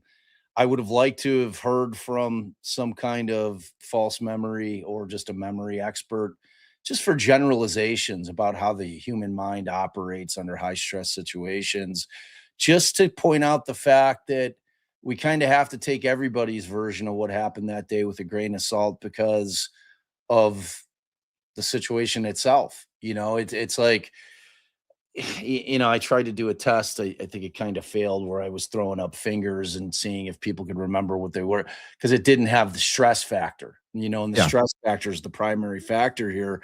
But in terms of, your memory of that moment in time, and that's what it was. It was literally a moment in time. I mean, you have to give it the weight that it deserves, which in my estimation is not that much from either party, just because it happens so quickly, and you just, it's not how the human mind works, man. It's like, I see it all the time with eyewitnesses, it's like and I always use the example of not knowing at the time when you witness something, if you're not aware, like if you're not seeing a crime in action, but you see something that turns out to be relevant and important, but you don't know at the time that you need to be committing into memory. I mean, you can only give it so much weight, because eyewitnesses suck typically, just because that's how our minds work. It's like you're and that thing, like DB refreshed my recollection as to the expert's name in Allen, but he was a false memory expert. And I found it was really fascinating to me, because I did not know this, that, you're only remembering, when you're recalling a memory, you're only remembering the last time that you remembered it. So every version that you've told prior to that has changed, and you're remembering the last time that you told the story. So whatever differences there were, that's your jump off point. So every time you tell the story, there's going to be differences. It's basically the telephone game, man, you know, except in our own mind. But that's because your brain wants to fill in all the holes. Exactly. The car must have been red. I think it was a red car. Exactly. I noticed the car, but I didn't know. I think that was a red car. That's what you will make up in your mind and do the story. And I think that's when Kelsey became a little bit uncredible, was when she did I was telling everyone, oh my God, I was trying to unalive myself. No, you were in shock. Your body just said, oh my God, I have a hole, 2 places in me. I shouldn't have a hole in me. I'm going to spike your brain with all the blood I can pump into it and give you all the adrenaline to keep your heart moving. She could have been being part of the Game of Thrones at that point. Her mind would have told her every story she needed to tell. Most likely she was just because right. You don't know what you're doing. Right. Your body is time. Yeah, and that's why I felt she was a little unbelievable. And someone said, why didn't they bring in people who could testify? She said that because she probably most likely didn't say it. Right. Because your brain is just, well, I was so sorry and I was trying to communicate it. No, you had a punctured lung. You feel like you're drowning. You have 2 holes in you that hurts like hell, and your body is just clenching every sphincter it can to not leak blood while pushing all the blood into your brain. You are probably more high than Justin ever was. Right. And not on weed. You know. Yeah. It's a crazy thing, man. It's a crazy thing. So where are you landing on this thing? I didn't even ask you that. I think she was highly believable. And again, as I say, when I sit in a trial as a juror, we always do the first one is, do we believe her story? Do we believe what they tell? And I don't believe him because I feel he fills so many gaps and he has an unbelievable story. So I don't take him as a credible witness. The emotions, I've had it with especially great witnesses. You can tell that emotional level that they have been destroyed on. We had a 14-year-old girl when she just looked at us and said, I just went away when he did what he did to her. You know that's real. That's a memory this woman will always have. She couldn't tell you what happened in that room. She went away. And I find her highly credible. The way with the finality that she said it, she didn't sound like, oh, I have to say, well, I just wanted to go in and do something. I find her highly credible, and there's too much in his story I just can't make up. But I'm not sure what the judge will go with. So I agree. Like when you said you felt that like emotion during her testimony, I do think that that's a lot of what.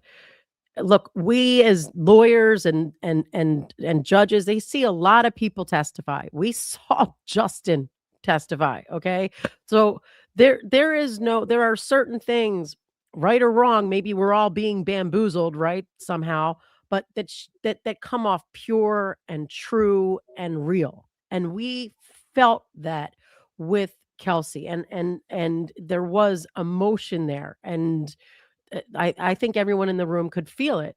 And what I would have liked the defense, why I keep saying it, like, read the room. The judge doesn't want to keep you here, saying like how corrupt the police are, but he could have focused on instead of just, he's not supposed to have shot a woman who was only presenting a harm to himself. They were supposed to secure those guns immediately. They were supposed to, and if they had stored the guns or had already known the guns were in the basement, as they think they did, then why did they send Justin into the basement? In any other case where you're not dealing with a fireman and or a policeman, a woman, they're not letting the other party into the area where you know that the guns are. And how did you take your eyes off her in such a way that even allowed a gun in her hand? Those policy issues created an incentive to lie. And or what, whether she was holding the gun to her head. Like, even those policy violations, oh shit, we created this situation because she's a cop, so we didn't secure the guns as quickly as we should have. And we didn't keep an eye on her as well as we could have. Like, they try to say, well, we were on Uber alert, yet you don't secure the weapons right away. What do you have to say about that, DB?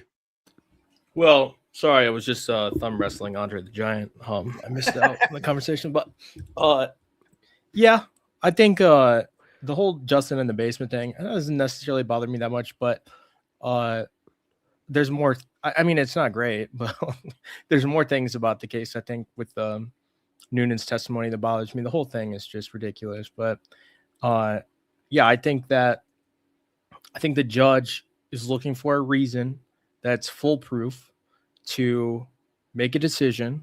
And I don't think it's going to be a great decision.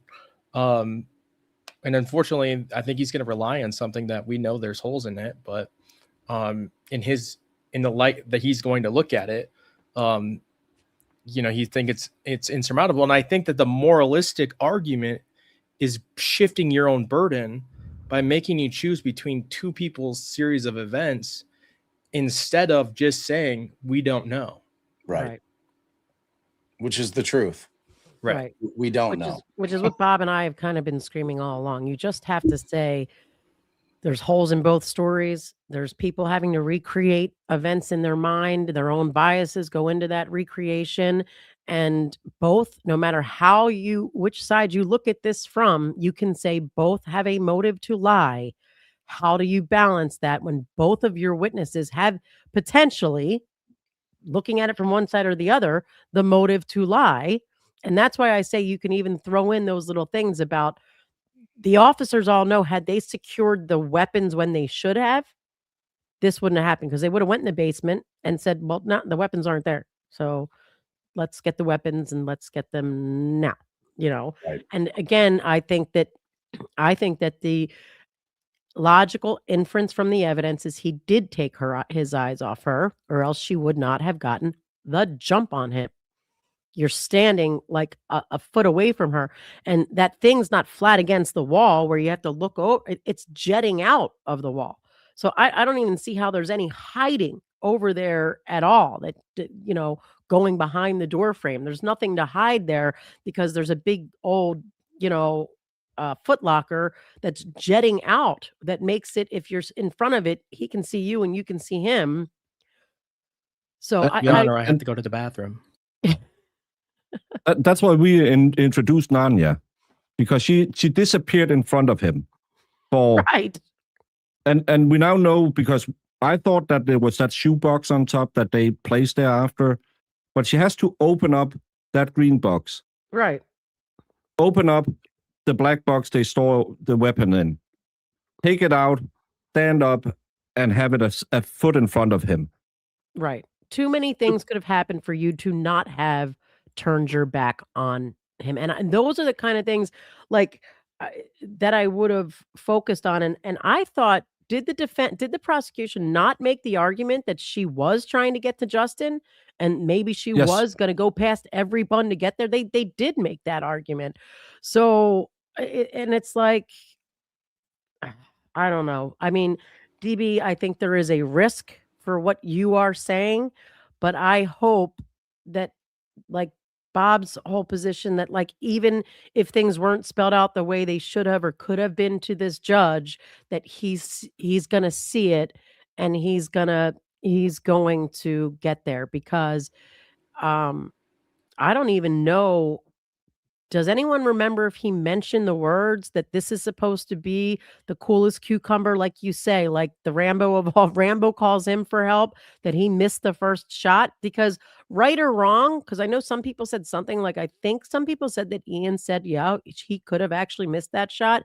This judge doesn't know. We can tell by his repeating things about verbiage and wait, what are you talking about there? When you say got the jump on him, what do you mean? The common knowledge is, how the hell did you miss a barely moving target in the tiniest room known to man when you're standing right in front of her? Did the defense? And how do you let her that? get from 1 foot to 15 feet? in a She's very 11 point. narrow. Right. She's skinny, you know. Yeah, but also you're the greatest cop in history, and you can't hit a moving target. Right. I 100% agree, and I And that's don't what I'm saying. Change the story, because let's say Daly runs in and says, "What the hell happened?" She had a gun. She had a gun. Oh fuck me! I don't know what happened. I just pulled the trigger. Right, and that's the other motive to lie, because somehow a person who you're claiming you should have never taken your eyes off got to all the steps you just said, got to open a box, got to did all that, and then a gun is in your face. These are motives to lie, because they at a bare minimum they didn't do all the things they should have done, starting with secure the weapons as soon as you walk in the damn door. Or Ms. maybe Richins, I have to go. But right. I do appreciate you guys having me on. What a wonderful thing to win the wheel. So if you guys win the wheel, donate it to me. It'll be great. No, I'm just kidding. Okay, bye. All right, bye, DB. Bye. But like I said, you have a bad shooting. It happens. Hey, and cops cover cops.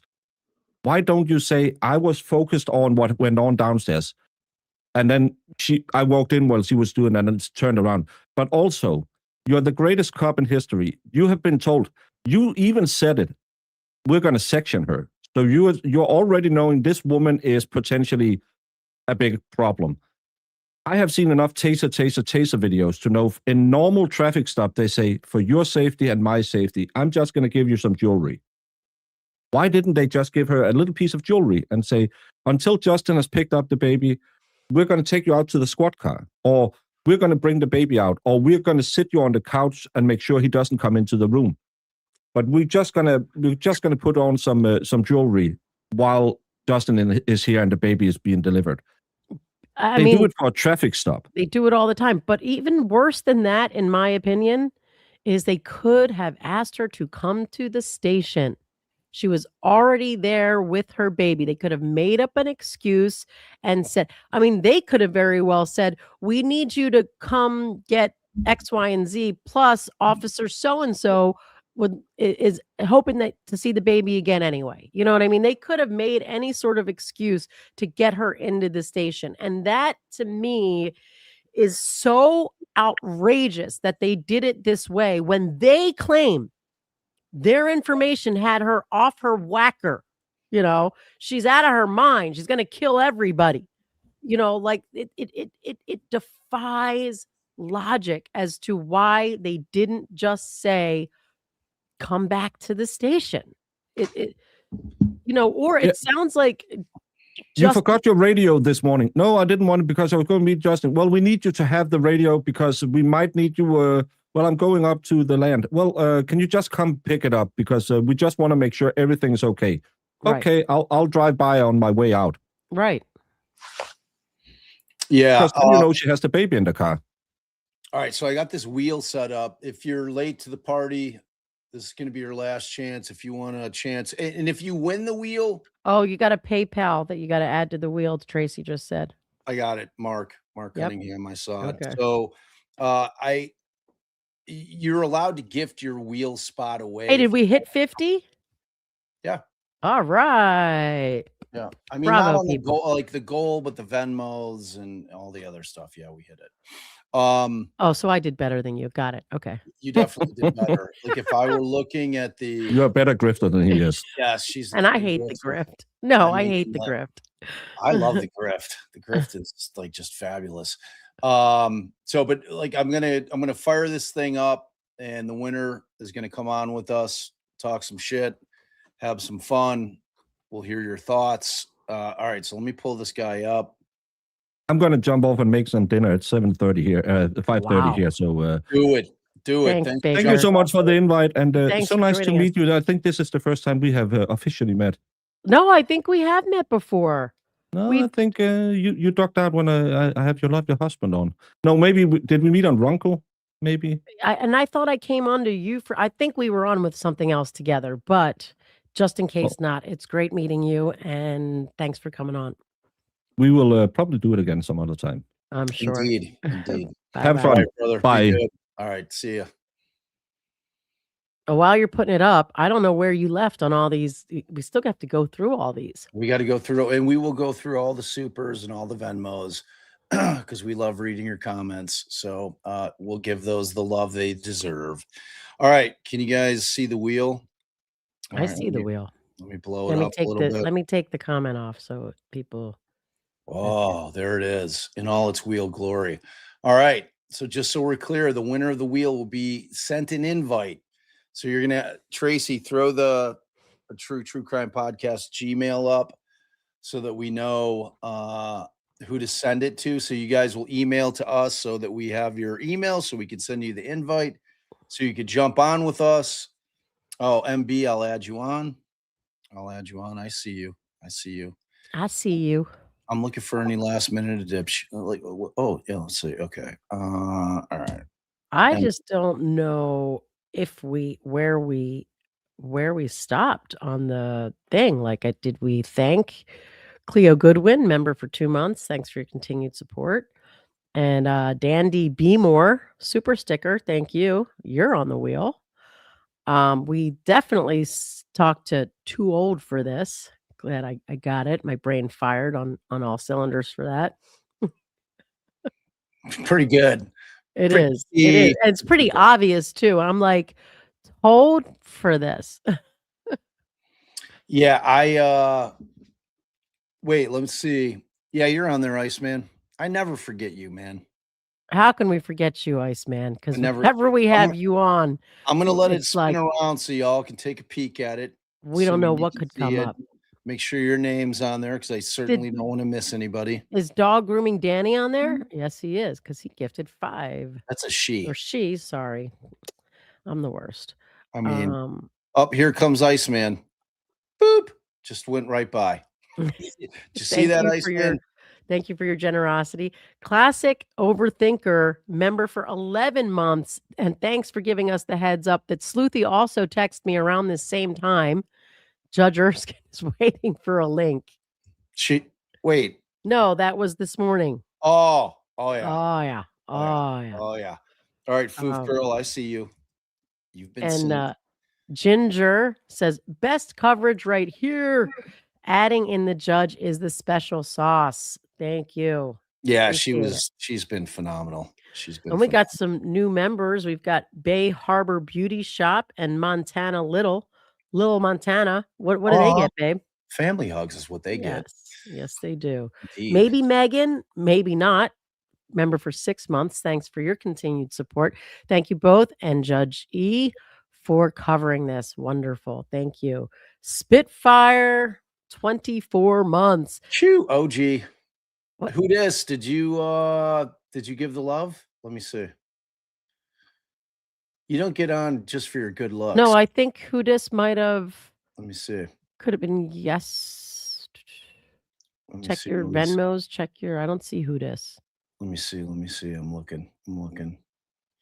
I'll check the Venmos for sure before we spin. Yeah, keep an eye out for who dis. I better not be scrolling through the starred stuff and you're just playing with me.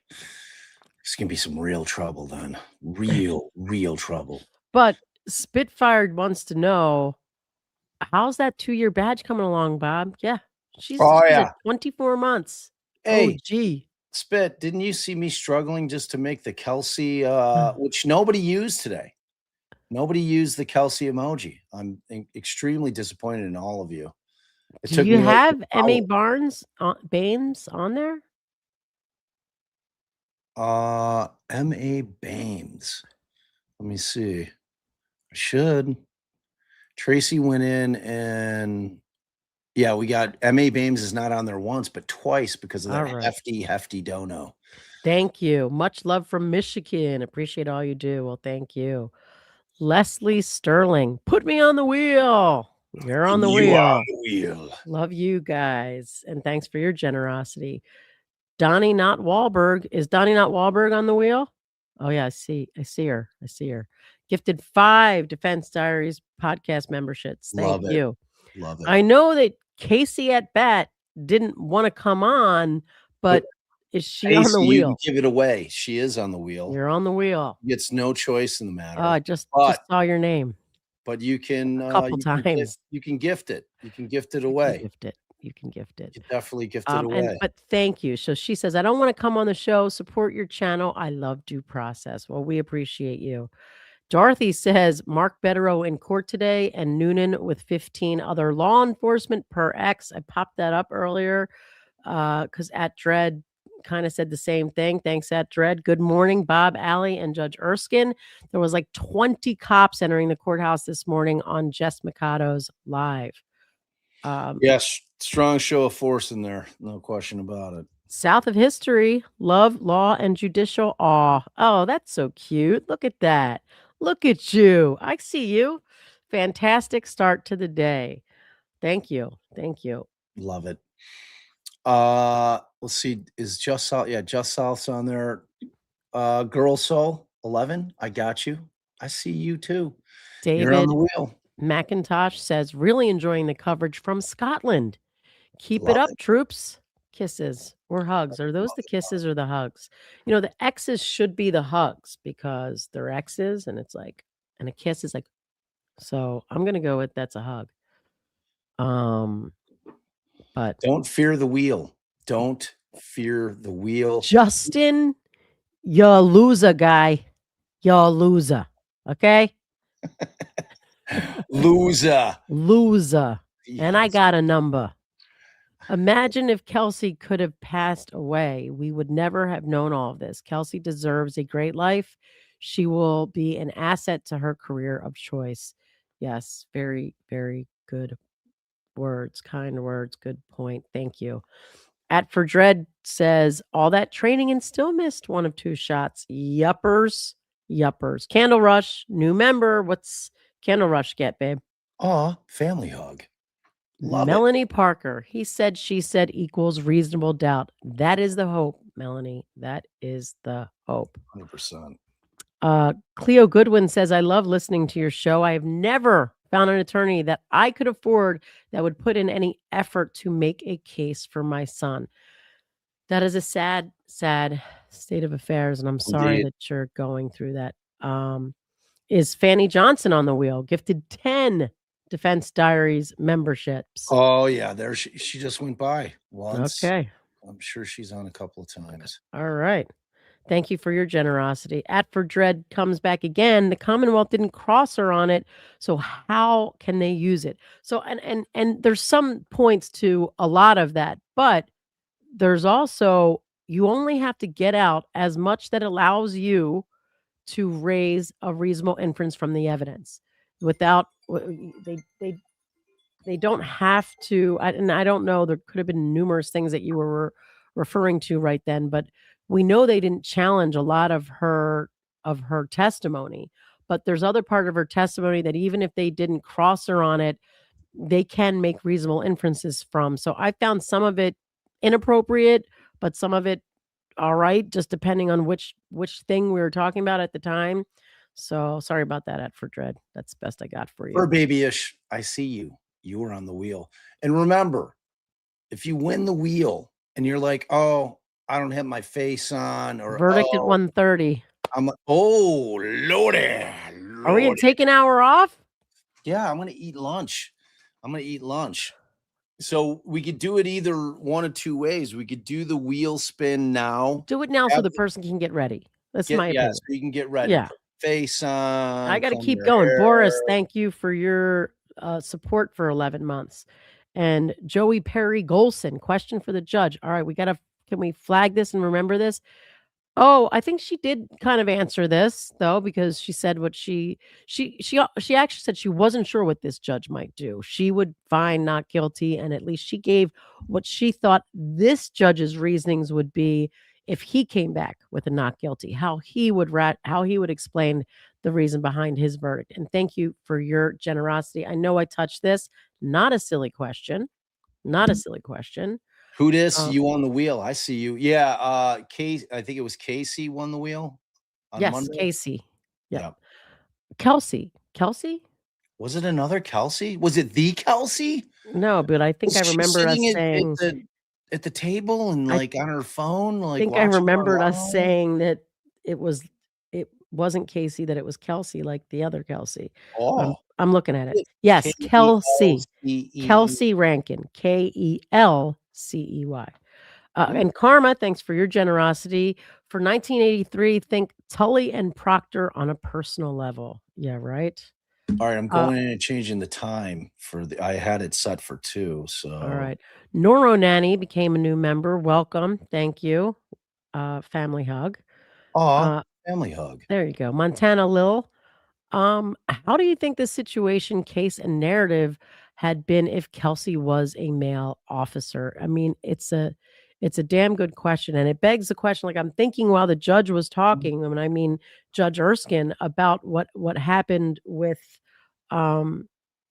what's that? What's the last name, babe? Where the baby was given So back wait, to you the said father. the judge is coming back at 1:30?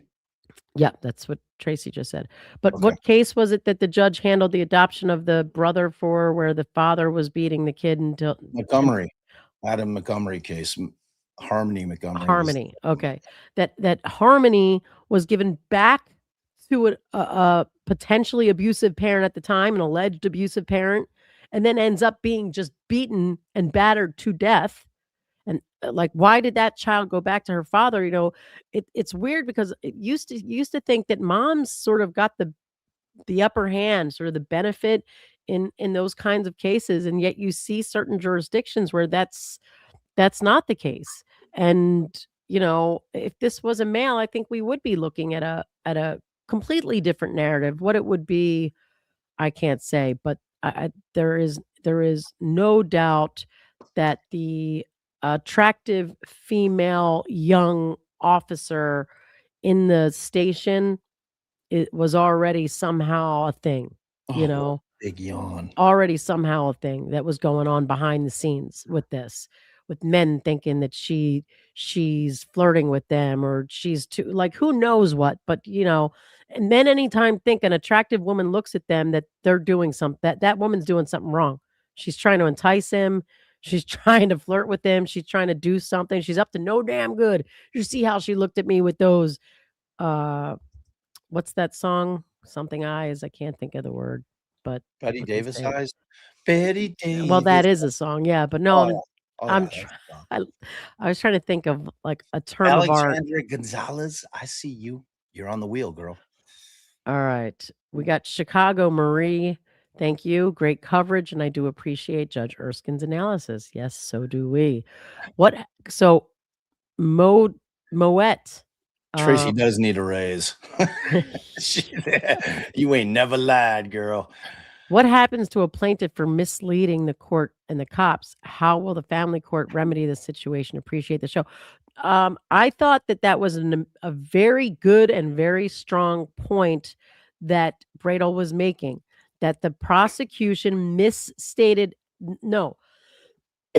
a false statement of fact and attempted to mislead the jury on an issue of fact it knows, not from the evidence that was admitted in that case, but it knows just from the evidence in general is a false statement. And then this goes back to, I think it was something that was either said in, it was about the dog. And I missed that the prosecution said she lied about them trying to take her dog. They said it wasn't there at all. What's the So dog doing? that is a huge issue. That is a huge issue. You cannot assert a fact, even though it's not in evidence, that you know is not true. And so that was an amazing point, and I don't think anything's going to happen from it. No. That's what I think on that. 2, how will the family court remedy this situation? It'll take some time, but like we said yesterday, that is not going to be fun. That is not going to be a fun. But she's going to get some. I would anticipate the next time they are in court, she leaves there with at least some type, be it supervised, be it nominal, some type of contact with her child, with her baby. Somebody had asked about the poll, and the poll currently And the question was, after closings, where do you stand? Not what do you Ugh. think the judge is going to do? That's a different poll. Yeah, And we I'll do didn't. that poll when we start our next live. We'll come back early enough. Yeah. Yes, I set it for 15 minutes early. So right now it's a landslide, 93% not guilty, 7% guilty. I think that's representative of the closings having some impact on people, and I don't think that that's wrong. There were some 100%. things that came out, in the closing. Yeah, I agree. I think the harder my answer remains the same of not guilty, but I think the harder answer is what the judge will do, even though I still think he's going to do not guilty. Like I just don't. I see a potential. If you're not in his brain, we can't know. No. No, You know what I mean? We won't know. Sunflowers, beach, and I'm sunshine. I love all those things. Yes. Me too. Those are delightful. If she's found not guilty, can she go back to being a police officer? I think there'll be some uphill battles to that. And unfortunately, Bob and I can't speak on that. Someone asked it before. I just don't know enough about that. But I appreciate you. Jake the Snake, I think something is sus about the glove mention in the beginning. I also know nothing. Yeah, I think you're talking about like the cop had on his gloves and then took off his gloves. And what time of the year is this? Like, I thought the whole thing was weird with the gloves too, but I don't know what it means either. Burke, I'm so disappointed in Bradl. His closing, horrible. Basically, she's nice. Let her go. Think not guilty, Bradl. She's a moral person. She's a moral person. She's such a disappointment. And don't attack Burke for his or her opinion, because he or she is not alone. Yeah, and you're allowed to have opinions. Allowed to have opinions. Because there's a lawyer representing somebody that you've developed care for, and you have a vested interest in the outcome of the case because you care about that person, or you think that person was not treated, does not mean their lawyer is.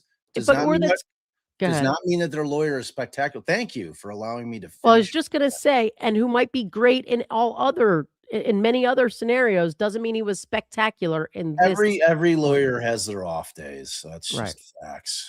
That's facts. Yeah. I mean, even Ajax, when he was like really under the weather, I thought like had a day where he was like, meh, Oh, blasphemy, Bob. Oh, I know. Blasphemy. How dare you? How dare you? Freedom for Me says the weapons expert testified yesterday the gun was racked not by Kelsey. I've got to go back and listen to this. I saw that comment. I'm just not 100% sure what testimony we're talking about. Plus, I had actually gotten off for some of that. I had work to do. Ain't So Plain Jane supporting the grift. Thank you. Blessed Texas Lolly, thank you all for everything you do and for having the best guests. Well, thank you. I'm going to keep trying, but we're Martha SC. If Kelsey had, wait, no, it is a different question. If Kelsey had been male, does any of this happen? The casual approach to the RO, leaving her alone briefly, or the charges to her? It's all good questions, and we kind of touched on it with the question above. Appreciate you. We've gotten, as you've been going through, we've gotten more. So Josie Perry, Joey Perry, I am of the belief that he's going to come back with non-guilty. I mean, would I be shocked if he found her guilty? No, just because that's usually how it goes. But my firm belief is he's a wise judge. I think he's going to hopefully lean, and I hope that he articulates exactly what I think that he should be leaning into, which is the only glimmer of what her intent might have actually have been from the evidence. And to me, that's the fact that she was trying to send him out of the room. Like, I just think that that's indicative of it. Yep. And Tay Tapai says he started firing from the belt. That's why there was a shot to the air conditioning. Makes sense. If he was walking down the stairs, he was unprepared. Great point. Megan, not the Stallion, says he didn't argue good facts in his closing. He just made blanket statements. I saw some of that as well. Mrs. Bucket, new member, welcome. Family hug. Foofle girl. Foo, like Foo Foof girl. Fighters. Foof girl. There's an Foof. L there. What? It's FOFGIRL. Looks to me like FOFL. Is it? I don't know. Oh. Super sticker. Thank you. Love It's your fingers on over sunglasses. here. I can't. I need my readers to Right. see. Quality new member. Family hug. Welcome. Girl soul. Yes, I love it. I think that Noonan's first shot hit Kelsey, and as Kelsey went down, he shot again but missed and hit the air conditioner. Hey, there's no saying that that's not also a possibility. Iceman, you're on the wheel. We saw it. Bob, I just wanted to give you crap. Laugh out loud. Also, you never read my super from last night right before you ended. Also, you guys in this chat are awesome. Well, hopefully you forgive I'm us. going to read through the Venmos that we got today, so I'll throw that in there for show. All right. We got Akasha also needing that 2-year. I'm going to figure out how to do this. Is this something easy I can do? Like, aren't there people out there that like know how to do this kind of thing? We need the 2-year badge. We need badges. Is this something like I go into YouTube and I click create a badge? It's gotta be easy. But you have to create a badge that's cool. Like our that I new can't do that. badge is like Jordan 1s because Jordan's the GOAT. Shelly Shell is also going to need one. Thank you both of you for your continued support. It is amazing. We appreciate it so much. Fur babyish. Can we get the judge to discuss Delphi? I wanted to ask DB if he got into the brief that dropped yesterday. I wanted to, even though I know what his opinion is, I wanted to hear him say it out loud. All right, we've got just about a half hour to eat. So Amy Boston, member for 4 months, the only channel I watch trials with. Oh, that is amazing. Love it. And thank you for your continued support. And who dis? There you go. Who dis? He or she deserved her place or his place on the wheel. I donated during Allie's live goal. That's did I miss that? Oh, I did do that wheel spin. You were on that wheel spin, and it was Kelsey, whose last name I just forgot. Rankin. Yes. Alexandra Gonzalez, you're on the wheel. Babe, you did put Alexandra Gonzalez on, right? Oh, yeah. Okay. Yeah. Everybody, all the late additions are on the wheel. Cat Toes, who you're coming up to. All right. We talked about how we feel about this verdict. Rexy, thank you for your generosity. What is that? Katoes. Kelsey was trying to get Justin to be with the baby while she was at work. If he thought the baby was in danger, he would have got the baby and then served the order. It does. That is such a good point. He just wanted to hurt her, setting her up the way he did. I 100% agree. She was giving him like, meet me at this, and why wouldn't you just go meet her then? And then just say, have the police come meet us at the park. You could have sat at the park talking to her while it's like DB was saying. I mean, the bottom line is the guy sucks. Like, he wasn't ready to be a father. You know what I mean? It's like, but then he went out of his way to take the kid so he could give him to his mother. Again, right? Yeah. That's grandma. I'm pretty. Liz Reed illustrations, blasphemy. I think our dad would trade me to keep Alan around. Thanks, Liz. Yeah, I told him blasphemy. Well, I didn't know Liz would be. Oh, you didn't know Liz was listening. And now she's going to report back to Alan. Oh, the whole family. You should have heard that shit that Bob. No, just he was saying that day you were under the weather that you were meh. But thank you for joining us. And hey, you're on the wheel, so yeah, you're on the wheel. Watch out. Yeah. Watch out if you win it. Natalie McPhee. Kelsey needs to get ahead of family court and have this shit or DSS come out for an evaluation. Yes. All right, do it now before people. Wait, you didn't do Iceman? I did. Love your analysis. Oh. Bob's family hug is way better, in my opinion. Yeah, True story. True story. How did I miss that? Did I miss any others? No, I don't think Around so. there? Oh, I think sorry, you got Iceman. everybody. No, I mean, I do it way with less oomph than Bob. You guys Yeah. know this. Well, I mean it. He You know, means it. I I mean, mean, I definitely mean it. It's just oh, like do a you? family Do you? hug. It's like a Oh, weird thing, you know. it's I, question. It's not weird. It's it's wonderful. not weird. It's wonderful. It's okay. So, Karen, we got your $5 Venmo. Thanks for the coverage. Thank you. We really And you're on the appreciate wheel. that. And you are on the wheel. Iceman, for the wheel and the amazing coverage. You are on the wheel, my brother. Again, you got him twice here, 3 Our times. daily $25 Angel Kim. Thank you so much for your constant support. And you're on the wheel, dear. Like it or not. And then we've got Thomas. Thomas M sent $10. Sending love from Connecticut. Rest in peace, Bobby Weir. It made me sad immediately as soon as I read that comment. I was at the Bears game when I found out that Bobby Weir of the Grateful Dead had passed. So yes, rest in peace, Bobby. We were lucky. We saw Bobby with Andrea Burkhart in Chicago. Yep. He did a show at the Chicago Theater, and it was fabulous. It was fabulous. He had the Chicago and then I Philharmonic missed Orchestra meeting. It was amazing. Then I missed meeting Melanie and Andrea out in Vegas. You did. You dropped and seeing the Dead, old Dead and Co. Sarah, well, that's what I mean for that, right? Yeah, Sarah, thank you for your $20 Venmo. Absolutely love having Judge Erskine's commentary during this trial. You guys are awesome. Justice for Kelsey, but more importantly, justice for Maverick. There you go. Thank you so much for that. And you were on the wheel, Sarah. And Lisa Lou, I see you. You were on the wheel. Thank you so much for your $10 Venmo. We really, really appreciate that very, very much. And Cindy says, I can't, like, sometimes it does not, like, where's the thing where I can just see everything? Like, sometimes it cuts off the end of what people are saying. Apologize and move on. Hold on, babe. Hold on.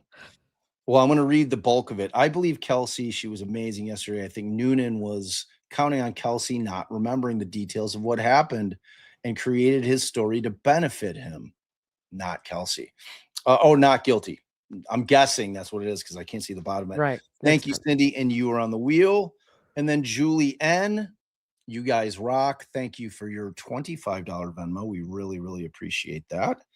So grateful to all of you.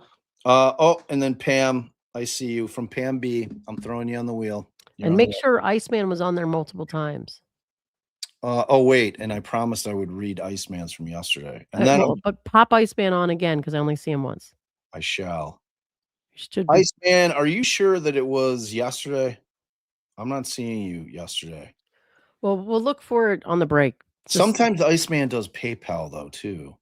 Just stick him on and there. And Mark, thank you for your $10 PayPal, by the way. We appreciate that always. Okay, I'll stick Iceman on there again. The lovely Cherie. And Cherie, you're on the wheel. You were on the wheel. Thank you. Great coverage. I don't want to be on the wheel. Too bad. You got to give it away. That's the rules. Them's the rules. You don't. And Iceman, and then you're done. Oh yeah, Iceman. Okay. All right. Okay. All right. All righty then. Here we go. The wheel's over, people. Click it. The wheel is over. The wheel is over. All right. Well, hold on. I want to make it bigger so that people can see. All okay. Right. Get it right there like that. All right. You guys ready? It's so exciting. The music's so amazing.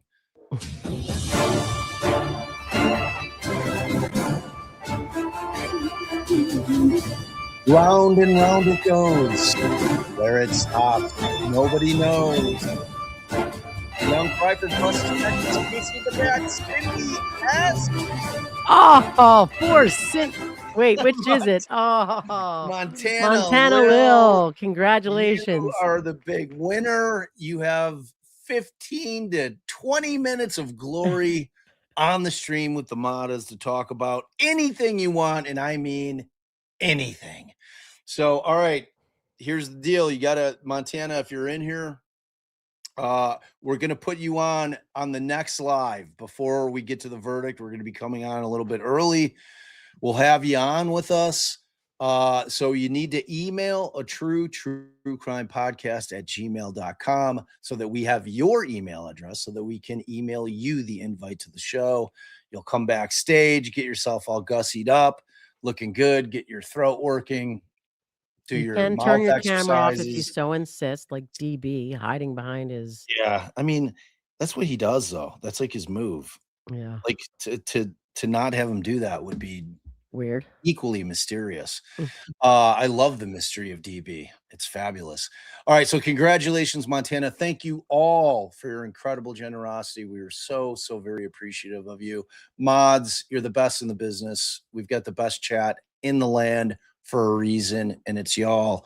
You guys are just amazing. You make it a safe space for everybody. We're allowed to disagree in here. We do it all the time, and for the most part, I'd say you guys are pretty damn good about keeping it simple here because, you know, I mean, people can get heated about things that they care about. That's fair, but I'm thanks, always proud of Tracy. Yes, and Tracy, thank you for everything you do. You are indispensable. Oh, and remind me to tell everybody what they got me for my birthday when we come back. Oh, yeah. I keep forgetting to thank my birthday gifters and let everyone know what I got. Oh, we got a couple of new members before we call it Trial World TV. Family hug. Thank you so very much for that. We appreciate that. And Made of Questions. Family hug. Another hug for you. She's Love made giving good out the comments. hugs. I've seen her out there. And we're about to be back, and you guys will be listed as new members again. So because that's everybody kinda how it go works. get a bite to eat while we have this short break, and then we'll come back in 20 minutes. All right, you guys, we love you so very much because without you, I would just be an old man. Sitting around talking to his wife. Boo!